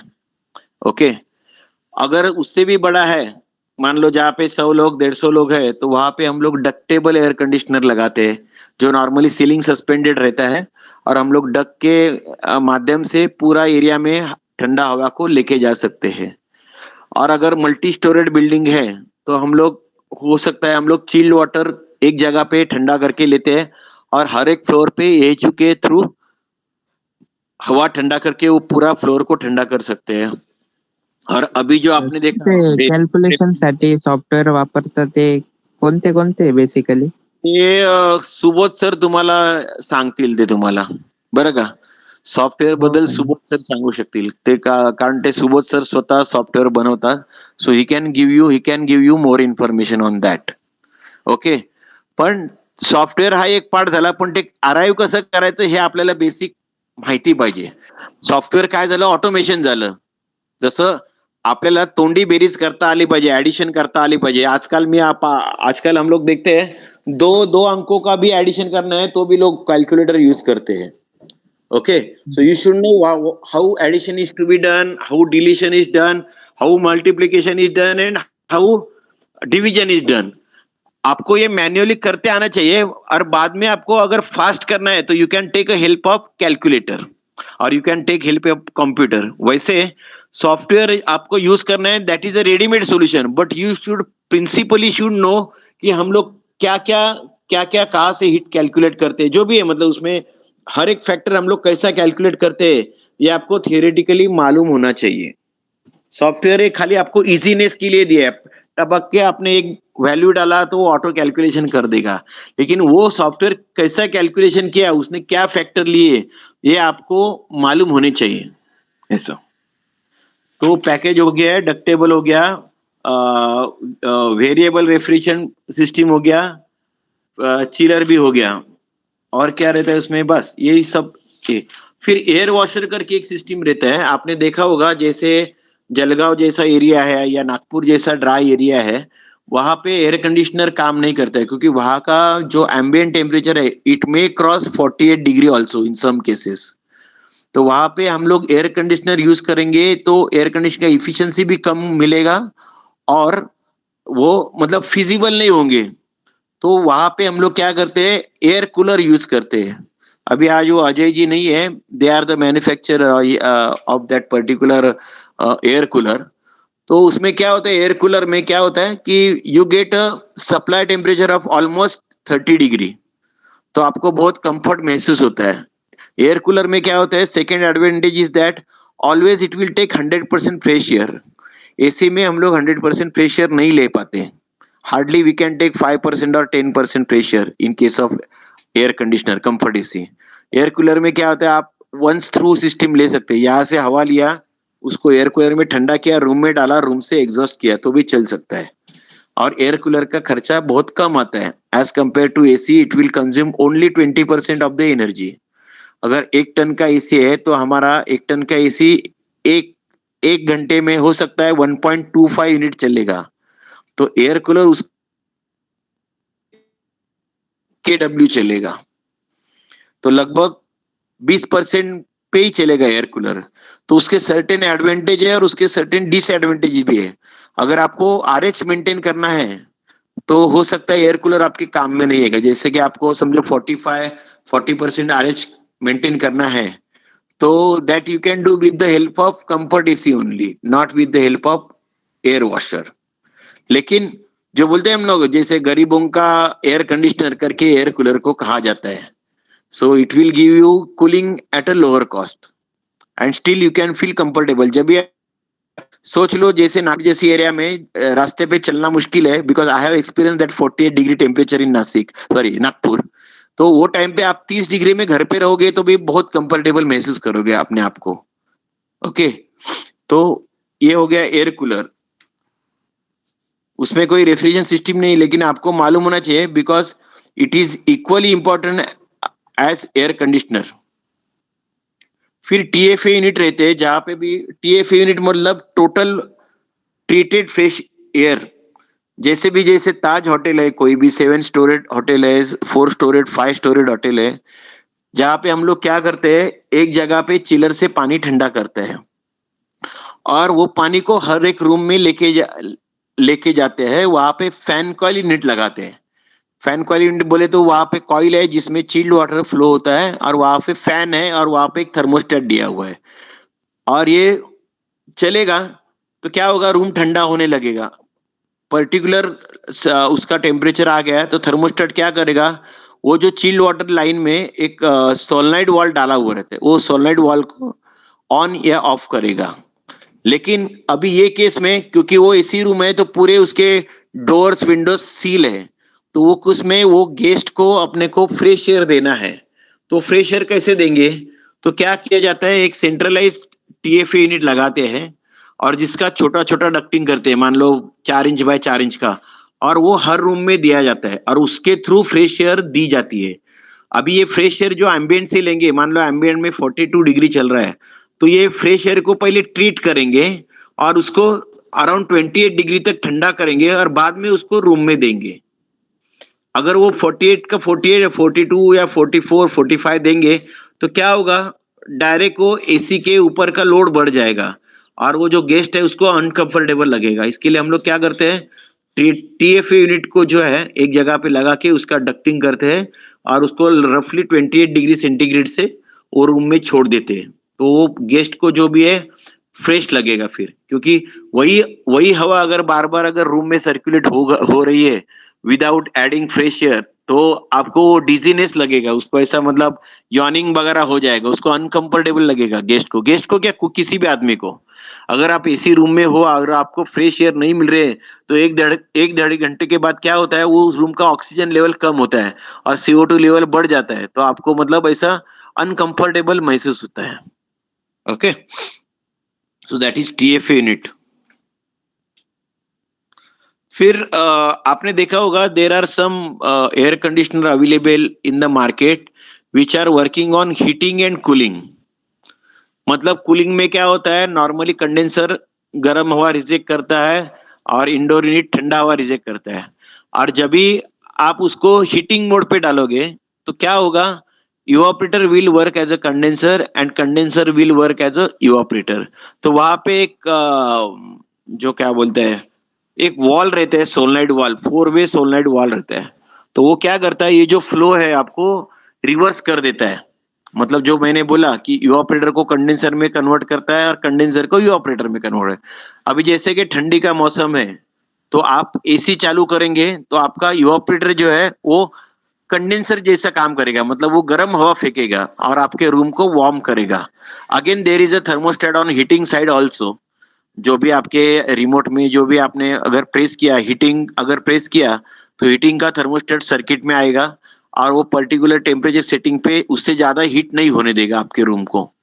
और कूलिंग मोड पे डालोगे तो कूलिंग चालू करेगा। और ये सब क्या होता है, एक सोलनॉइड वाल्व है, 4 वे सोलनॉइड है, उसके थ्रू उसको कंट्रोल किया जाता है। कंप्रेसर सेम रहेगा, गैस भी सेम रहेगा, खाली evaporator to condenser and condenser to evaporator, ऐसा उसका पाथ चेंज कर देता है वो वॉल। और आपको you can still get a heating and cooling from the same same split AC.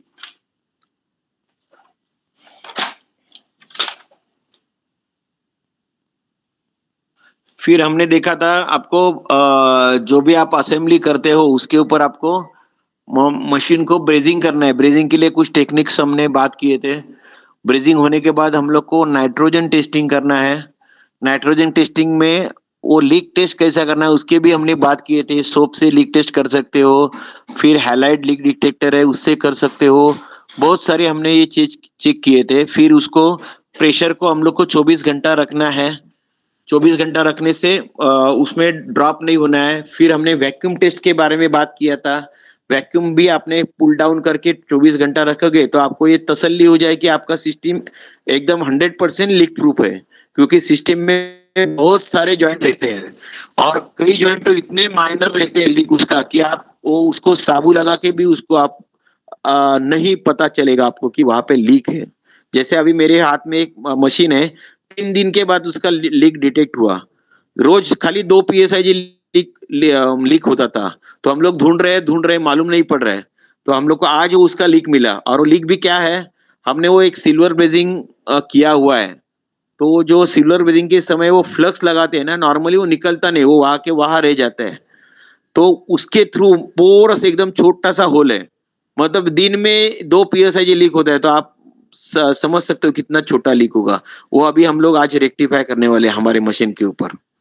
Okay, तो कहने का मतलब क्या है, ये जो भी प्रेशर टेस्टिंग लीक टेस्टिंग है आपको सही तरीके से करना है।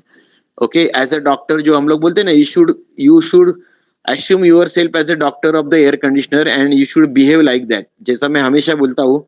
क्योंकि हमारे सर ने भी हमको वही सिखाया है कि आप वो मशीन के डॉक्टर हो।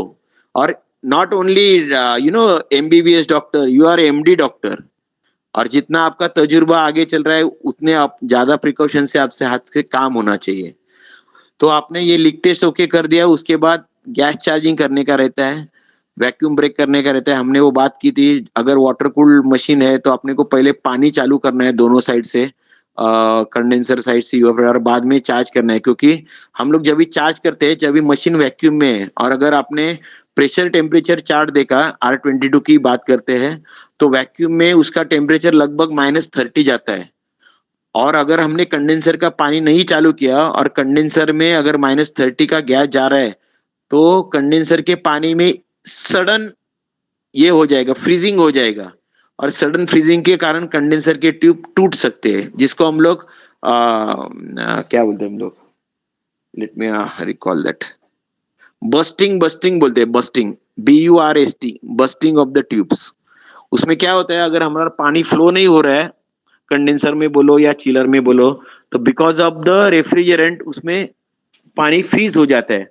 और पानी का ऐसा है, जैसा वो फ्रीजिंग और नीचे जाएगा तो वो एक्सपांड होते जाएगा। पानी का ये अलग नियम है। नॉर्मली क्या होता है, मेटल को हम लोग ठंडा करते हैं, वो ऐसा कॉन्ट्रैक्ट होते जाएगा, कम कम होते जाएगा उसका साइज। लेकिन पानी ऐसा है, जैसा बर्फ हो जाएगा उसको हम लोग और ठंडा करेंगे तो वो एक्सपांड होने लगता है। एंड बिकॉज ऑफ दैट क्या होता है, वो ट्यूब जो है वो फूट जाते हैं या आड़े टेढ़े हो जाते हैं। That is called bursting of a chiller और बस्टिंग ऑफ द कंडेंसर।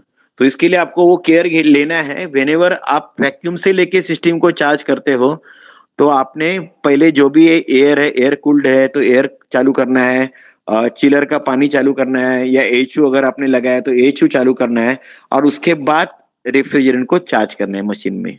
और रेफ्रिजरेंट के पैरामीटर जो भी आपने डिजाइन किए हुए हैं, जैसे कि हम लोग बात कर रहे थे, एयर कूल्ड कंडेंसर में हम लोग को मे बी अराउंड 270, 300, 310 तक अपने को प्रेशर चलेगा। लेकिन अगर आपका वाटर कूल्ड है तो आपका प्रेशर कभी भी 240 के ऊपर डिस्चार्ज प्रेशर नहीं जाना चाहिए। Okay, so that precaution you should take care of. और वो हिसाब से आप तय कर पाते हो आपका ग्रिल टेम्परेचर है, इनलेट टेम्परेचर, आउटलेट टेम्परेचर अगर आप लोगे इवापोरेटर का तो आपको मालूम पड़ेगा कि आपका सिस्टम सही चल रहा है कि नहीं। ओके, फिर था हमने उसके बाद हमने देखे थे इरेक्शन कैसे करते हैं, हमने बहुत सारी बातें की थी। अभी ये छोटा मशीन के लिए तो ठीक है, एक दिन में हम लोग एक मशीन लगा लेते हैं स्प्लिट एसी। ओके, बट अगर बड़ा चिलर का कोई साइट है तो it might take 1 year also. जैसे 3 स्टार 5 स्टार होटल के जो भी प्रोजेक्ट चलते हैं HVAC के, तो उसमें बहुत सारे पंप्स है, बहुत सारे एचयूज है, बहुत सारा डक्टिंग है, बहुत सारा चिल्ड वाटर का पाइपिंग है, बहुत सारा आपका कूलिंग टावर का पाइपिंग है। ये सब जो भी काम चलता है, so it might take more than 1 year also. अलग अलग हिस्से में काम चलेगा। मान लो मल्टी स्टोरेड बिल्डिंग है, 10-12 माले का बिल्डिंग है, हर फ्लोर पे कुछ ना कुछ काम चलता रहेगा। तो ये बड़े जो प्रोजेक्ट है उसको होने में हो सकता है 1 साल लगा, 1.5 साल लगा। उसमें बहुत सारे सैंक्शंस रहते हैं, बहुत सारे जो बोलते हैं ना हम लोग रेस्ट्रिक्शंस रहते हैं, जैसे कि सेफ्टी वाले है, फिर आपके जो भी MPCB वाले है, वो सब लेके अपने को 1-1.5 साल एक प्रोजेक्ट को लग सकता है। तो नॉर्मली प्रोजेक्ट इंजीनियर को अपॉइंट किया जाता है, who will look after all this things. और वो प्रोजेक्ट इंजीनियर फिर आपका स्टोर भी देखेगा, जो भी मतलब depending on the size of the job. और वहाँ पे अलग सा स्टोर रहेगा, वहाँ पे कुछ इनपुट आउटपुट रहेगा स्टोर्स का। फिर फिर ये सब होने के बाद अपने को कमीशनिंग करना है। कमीशनिंग के लिए भी ऐसी टीम रहेगी 4-5 जन की। कोई पंप का कमीशनिंग करेगा, कोई एचयू का कमीशनिंग करेगा, और फिर ये सब होने के बाद आपका सिस्टम चालू करेंगे।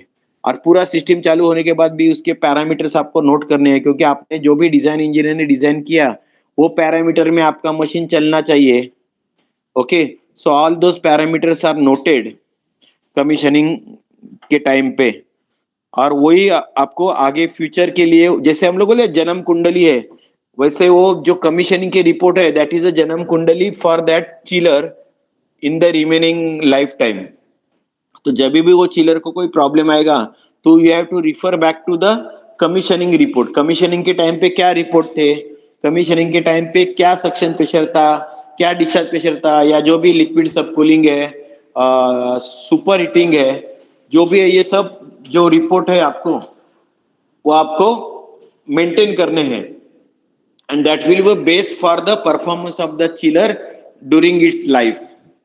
ओके, तो वो अगर आपने बराबर मेंटेन किए हुए हैं तो आपको आगे चल के ट्रबल शूटिंग में कोई दिक्कत नहीं आएगी।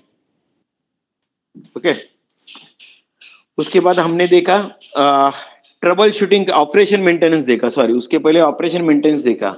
वो जैसे हमने देखा कि आपको लॉग बुक जो है, जो भी ऑपरेटर रहता है, he has to take care of that machine, he is the caretaker of that machine.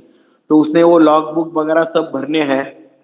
Okay, और जो भी है मशीन का आवाज है, मशीन का ऑयल लेवल है, पानी खत्म हो रहा है, कोई किसी फैन का ब्लेड टूट रहा है, कोई पंप का इंपीलर टूट गया, ये सब चीजों को उसने ध्यान में रखना है। ऑपरेटर का मतलब ऐसा नहीं कि खाली गया और एक लाल बटन दबाया और एक ग्रीन बटन दबाया, उसका मतलब ऐसा नहीं है। उसने पूरा पूरा इसके तरीके से उसने काम करना चाहिए, जो भी है मशीन का उसने केयर लेना चाहिए।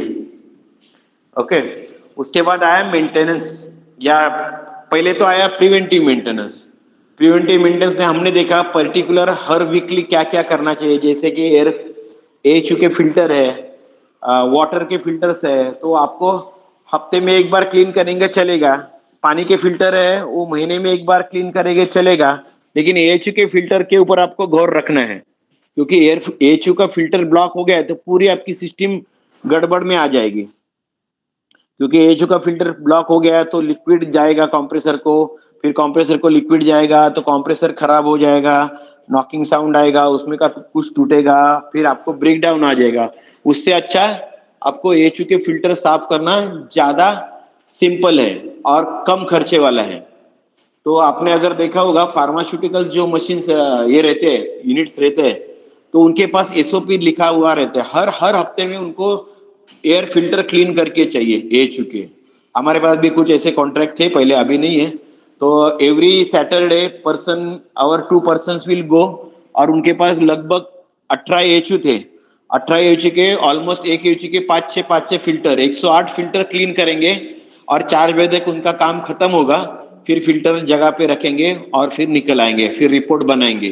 तो खाली फिल्टर क्लीनिंग के लिए हर हफ्ते में 2 आदमी लगते थे। तो ऐसे अलग अलग जो भी मेंटेनेंस है, अगर टाइम पे अगर प्रिवेंटिव मेंटेनेंस किया जाए, फिर कुछ मंथली मेंटेनेंस है, मंथली प्रिवेंटिव मेंटेनेंस है, कुछ 3 मंथली है। फिर जैसे हम लोग वाटर कूल्ड कंडेंसर में हम लोग को डिस्केलिंग करना पड़ता है, that will again depend on the water quality of your area. वो एरिया में जो भी पानी का क्वालिटी है उसके हिसाब से अपने को डिस्केलिंग करना है। और जो भी है एचयू के मोटर के बेरिंग जो भी उसका लाइफ है उसको या तो ग्रीसिंग करना है या तो बेरिंग बदलना है। पंप के बेरिंग को ग्रीसिंग करना है, उसको बदलना है सर्टेन इंटरवल पे। सबसे इम्पोर्टेंट एचयू के बेल्ट। अभी बेल्ट जब भी आप बदलते, मान लो एक एक एचयू के पुली पे 4 बेल्ट है, आपको मालूम पड़ रहा है 2 बेल्ट लूज है, तो आपको जब भी बदलना है तो भी आपको एक साथ चारों बेल्ट बदलना है। आपको ऐसा नहीं करना है कि 2 लूज बेल्ट है तो वो निकाल के नए डाले, तो उसमें क्या होगा, जो नए डाले 2 ना उसके ऊपर पूरा लोड आ जाएगा और वो 2 बेल्ट पे ही वो एक्चुअली एचयू चलेगा। तो ऐसा नहीं करना है। अगर 4 बेल्ट उसको लगाया है तो कुछ सोच समझ के 4 बेल्ट लगाया है। ओके, तो आप ऐसा नहीं कर सकते कि मैं एक बेल्ट पे ही एचयू चलाऊंगा। तो क्या होगा कि वहां पे स्लिपेज ज्यादा होगा।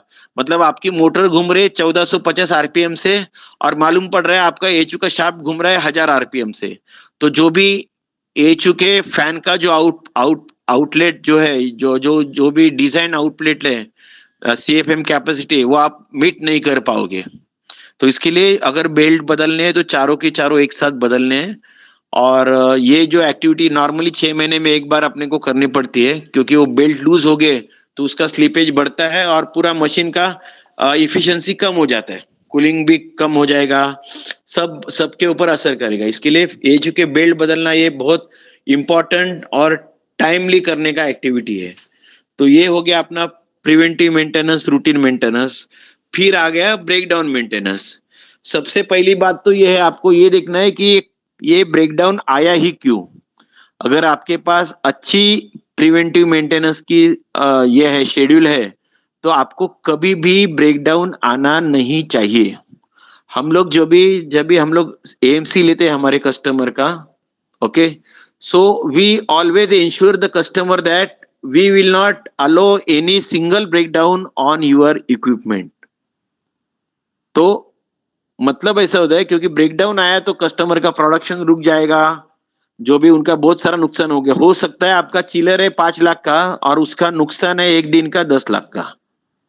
तो इसके लिए आप जब भी प्रिवेंटिव मेंटेनेंस करते हो तभी आपने अगर अच्छा किया है तो उसको मशीन को कभी भी ब्रेकडाउन आएगा नहीं, क्योंकि ब्रेकडाउन सडन नहीं आता है। उसके पहले वो आपको उसके मतलब क्या बोलते हैं ना हम लोग, व्हाट यू कॉल, इंडिकेशंस आती है। जैसे मोटर जो है फटक से जलती नहीं है, वो क्या करते हैं, मान लो 10 एम्पियर की मोटर है, वो धीरे धीरे उसका करंट बढ़ने लगता है। 10 की आज 10:30 पे चल रहे हैं, कल 11 पे चल रहे हैं, परसों 12 पे चल रहे हैं। और आपका अगर ये उसमें ओवरलोड सही नहीं काम कर, पहले जाके वो ओवरलोड पे ट्रिप करेगी। अभी हमारे कंपनी इंडस्ट्रीज में क्या होता है, जो इलेक्ट्रिशियन बंदा है कोई भी कंपनी का, वो बंदे को सिस्टम के बारे में कुछ मालूम नहीं। वो क्या करता है, वो देखता है अरे ये एचयू की मोटर बार बार ट्रिप हो रही है ना 15 एम्पियर पे, वो क्या करता है, वो ओवरलोड सेटिंग को सॉरी ओवरलोड सेटिंग को 20 पे लेके जाके छोड़ता है। तो क्या होता है, एक पर्टिकुलर एम्पियर के बाद वो मोटर ट्रिप नहीं होती है, वो डायरेक्ट जल जाती है। तो इसके लिए आपका सबसे इंपॉर्टेंट ड्यूटी ये है कि आप जब भी किसी को इक्विपमेंट हैंड ओवर कर रहे हो तो आप वो जो बंदा है जो चलाने वाला है उसको मिनिमम नॉलेज आपने देना है। उसको ज्यादा नॉलेज भी नहीं देना, जैसे माइक्रो प्रोसेसर में क्या सेटिंग करना, क्योंकि उसको पूरा मालूमात नहीं है तो वो कुछ भी बटन दबाएगा और कुछ भी कर देगा तो आपको बाद में आपको दिक्कतें होगी। नॉर्मली आजकल के जो मशीन होते हैं उसमें नॉर्मली पासवर्ड प्रोटेक्टेड रहते हैं, तो वो जो पासवर्ड है आपने ऑथोराइज पर्सन को देना है। जैसे कि कोई मैनेजर है वो एरिया का, कोई एरिया का वो यूटिलिटी इंजीनियर, उसको देना है। आप हर एक आदमी को अगर पासवर्ड दोगे तो हर एक आदमी अपने हिसाब से उसमें उंगली डालेगा और वो मशीन को खराब कर देगा। So you should take care कि भैया पासवर्ड किसको देना है और किसको नहीं देना है।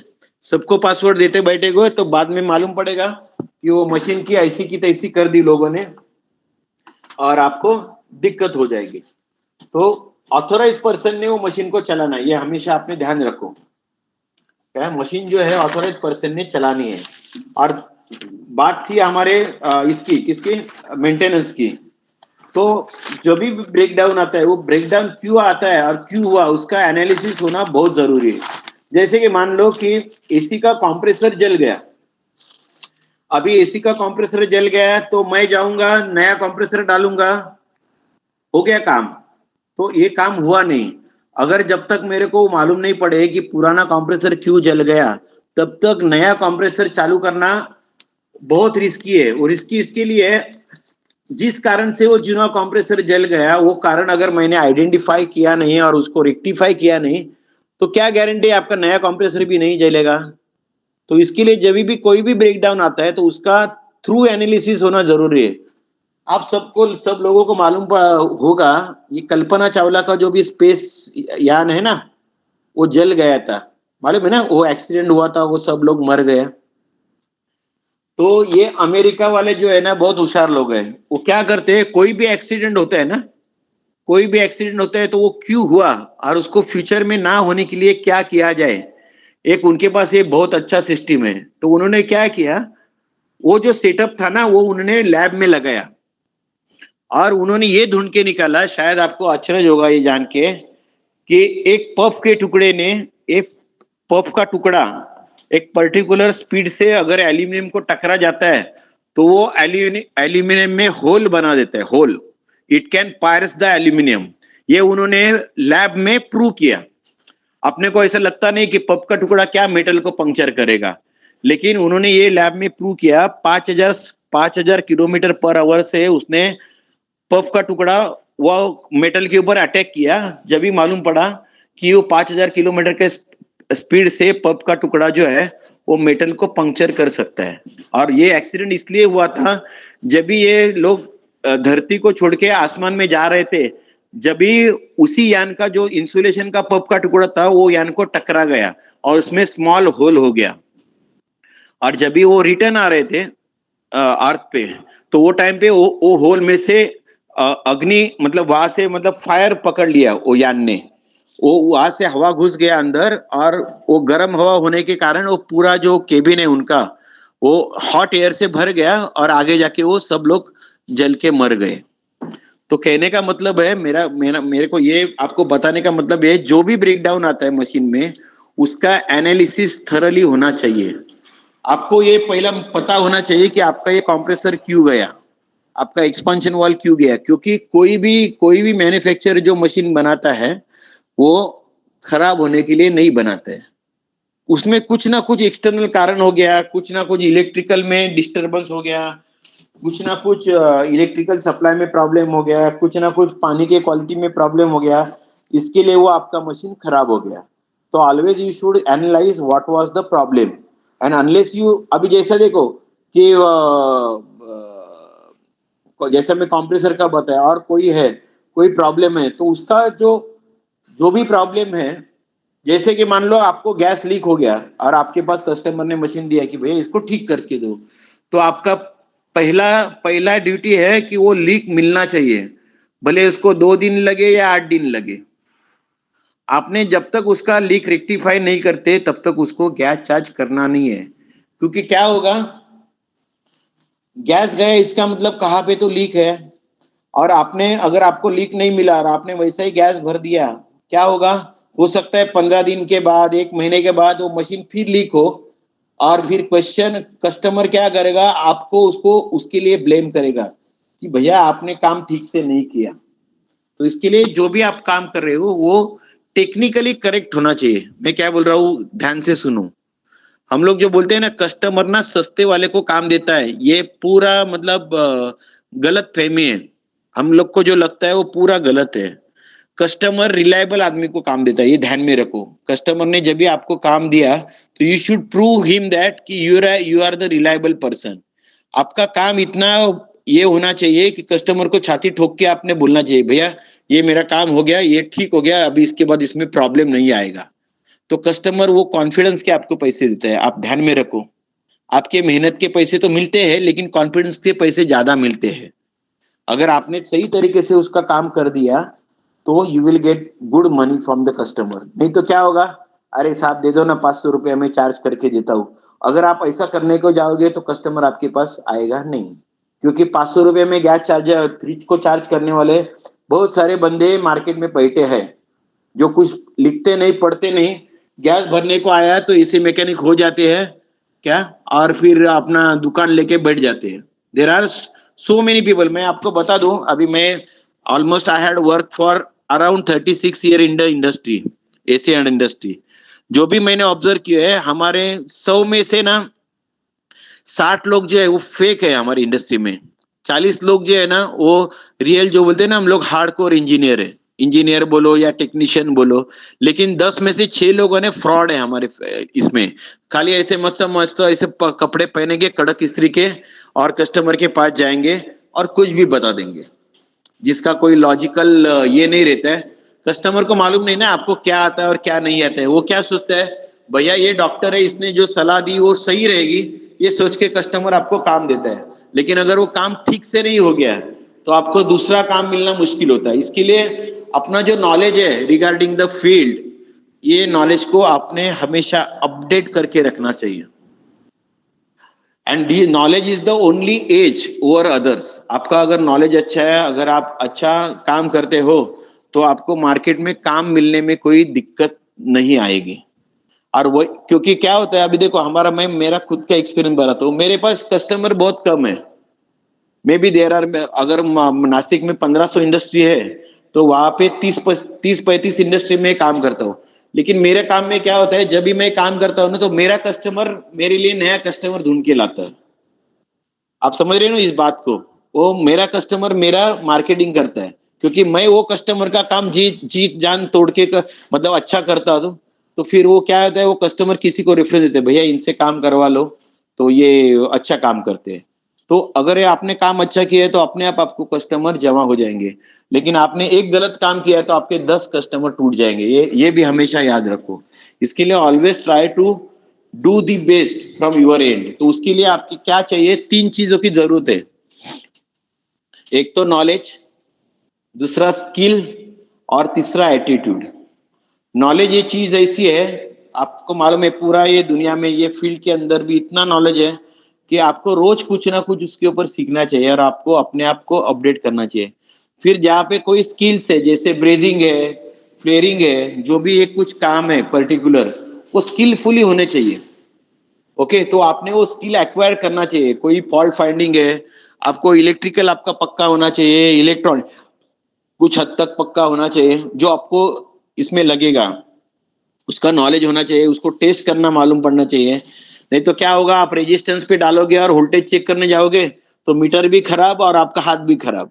ऐसा नहीं होना चाहिए। तो आपको सही तरीके से इक्विपमेंट यूज करने का जानकारी चाहिए। और तीसरा रहा attitude, which will play important role.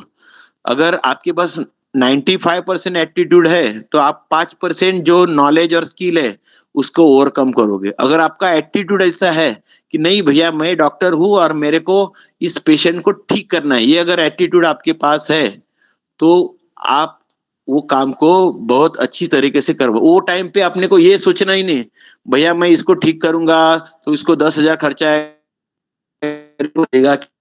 अगर आपने तरीके से उसको वो कस्टमर को, तो customer will definitely remember you and he will definitely पे you what you have asked for. ये आप हमेशा ध्यान में रखो। अगर आपका मार्केट में रेपो अगर अच्छा है तो कोई कस्टमर आपको निगोशिएट नहीं करता है, ये ध्यान में रखो। आपने जो प्राइस बोला वो कस्टमर देगा, लेकिन वो कभी देगा जब भी आपका मार्केट में रेपुटेशन अच्छा है। तो क्या, नहीं तो मार्केट में अगर रेपुटेशन आपका खराब है तो कस्टमर, दूसरे कस्टमर, अरे भैया इसको काम मत दे, इसने लास्ट टाइम मेरे को बहुत ठकाया, पैसा लेके गया और काम भी ठीक से नहीं किया। और उससे बदले में अगर कस्टमर बोलेगा अरे भैया इसको काम दो, इसने मेरा लास्ट टाइम काम किया है, 2 बरस तक मेरे को मशीन में कोई प्रॉब्लम नहीं आया, तो फिर क्या होता है, ऐसे कस्टमर, माउथ पब्लिसिटी वाले कस्टमर के पास आप जाते हो ना कोई रेफरेंस देके, तो he will give you the money what you have asked for. तो आपको उसमें फिर कोई दिक्कत आती नहीं पैसे मिलने में। अगर आपने अच्छा, मेरा तो प्रिंसिपल है, अच्छा काम कर लो और अच्छे पैसे लो। अपने को जहाँ पे कंपटीशन है, जहाँ पे 3-4 लोग हैं, एक बोलता है मैं 500 में करता हूँ, एक बोलता है 700 में करता हूँ, ऐसे जगह पे हम लोग कस्टमर के पास जाते नहीं, उसको बोलते भैया तुम उसके कर। कस्टमर जब ये बोलता है ना, अभी जैसे भी एखादा केस में मैंने 21 रुपए कस्टमर को कोट किया, कस्टमर अरे वो तो मेरे को 700 में कर रहा है, फिर हम लोग उसको बोलते हैं आप उससे करो, या और 700 से नीचे करने वाले का मैं नंबर देता हूँ, उससे 5 से करवा लो। फिर कस्टमर को मालूम पड़ता है कि ये क्या बोल रहा है, फिर वो बोलता है फिर ऐसा क्यों, फिर उसको हम लोग को बताना पड़ता है भैया वो ये करेगा मैं ये करूंगा, वो ऐसा करेगा मैं ऐसा करूंगा। उसके पास वैक्यूम का मीटर ही नहीं है और मेरे पास 11,000 रुपए वाला वैक्यूम मीटर है, तो वो पैसा मैं कहाँ से लूंगा, तुम्हारे इससे लूंगा ना मैं। 11,000 का अगर मैं वैक्यूम मीटर यूज कर रहा हूँ, 36,000 का अगर मैं वैक्यूम पंप यूज कर रहा हूँ, तो ये पैसा मेरे को कौन देगा, कस्टमर ही देगा। तो वो चार्ज तुम्हारे पास से ही लूंगा ना।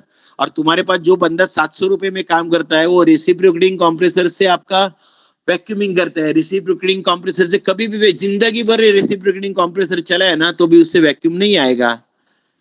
तो ये फर्क पड़ता है। तो इसके लिए आप जो भी काम करते हो, you try to do at the best level. अगर क्या बोलते हैं ना, आपको ये पर्टिकुलर फील्ड का सचिन तेंदुलकर होना चाहिए। कोई भी बोलना चाहिए अरे अभी सचिन आया ना, अभी ये प्रॉब्लम डेफिनेटली, मतलब जैसा हम लोग सचिन आया तो ये सेंचुरी हो जाएगी, वैसा कोई भी आपके बारे में बोलना चाहिए ये आया ना तो अभी ये प्रॉब्लम सॉल्व हो गया।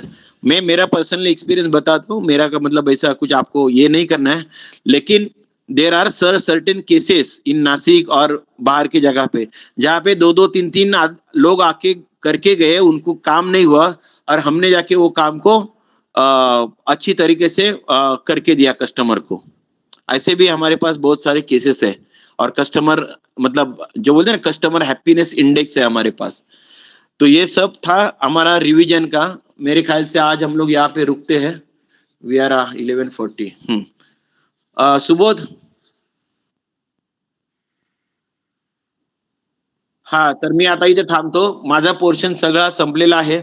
त्यातून जर कधी परत जर क्वेश्चन आन्सर सेशन घेणार असाल आणि जर यांना काही प्रश्न असतील तर परत एखादा याला येऊ शकतो, लास्ट वगैरे जो असेल तो। आणि मला असं वाटतं यांची परीक्षा डिक्लेअर करा, परीक्षा घेऊन टाका, नाही तर हे सगळं विसरून जातील मग। असं नको व्हायला मग। परीक्षेचं हे डिक्लेअर करून घ्या आणि मग त्याप्रमाणे ऑफलाईन करायची ऑनलाईन करायची जे काय असेल त्याप्रमाणे बघून ना संपून टाका मग। ठीक है, तो आज यहाँ पे हम लोग रुकते हैं। Thank you all of you for patient.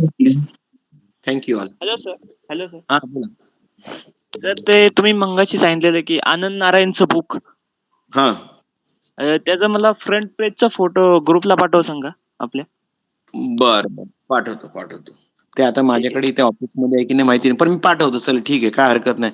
ते याच्यावर मिळतं, अमेझॉनवर मिळतं बरं का। टाटा मॅग्रॉ हिल म्हणून पब्लिकेशनचं नाव आहे। टाटा मॅग्रो।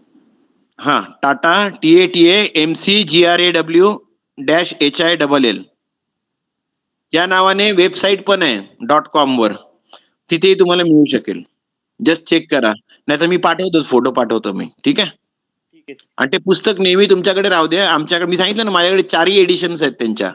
ते जे आनंद नारायण म्हणून होते ना, ते ग्रस्त आता नाहीयेत ह्या जगामध्ये, पण he was very scholar fellow and he had been ex employee of Voltas, ex employee of Bartley Boy, then some years he has served in the Dubai also. आणि ते इतकं साध्या आणि सोप्या भाषेत त्यांनी ते एक्सप्लेन केलेलं आहे ना, की ते तुम्हाला म्हणजे वाचून पण कळून जाईल ते रेफ्रिजरेशन। जर मेकॅनिकल इंजिनियर आहे तर ही कॅन अंडरस्टँड, तेवढ्या सोप्या भाषेत त्यांनी ते पुस्तक लिहिलेलं आहे। कन्सेप्ट समजायला खूप छान आहे ते पुस्तक, आणि ते आपल्या संग्रही असायला पाहिजे नेहमी, जेणेकरून जेव्हा केव्हा तुम्हाला प्रॉब्लेम येतोय, गो टू द बेसिक्स। हे लक्षात ठेवा, केव्हाही तुम्हाला प्रॉब्लेम आला ना, कोणताही प्रॉब्लेम आला तर बेसिक्स वर जाऊन काम करायचं, म्हणजे तुम्हाला तो प्रॉब्लेम सॉल्व्ह व्हायला मदत होते। ठीक आहे। ठीक आहे। ठीक आहे, ओके ओके। चल सुबोध, बाय।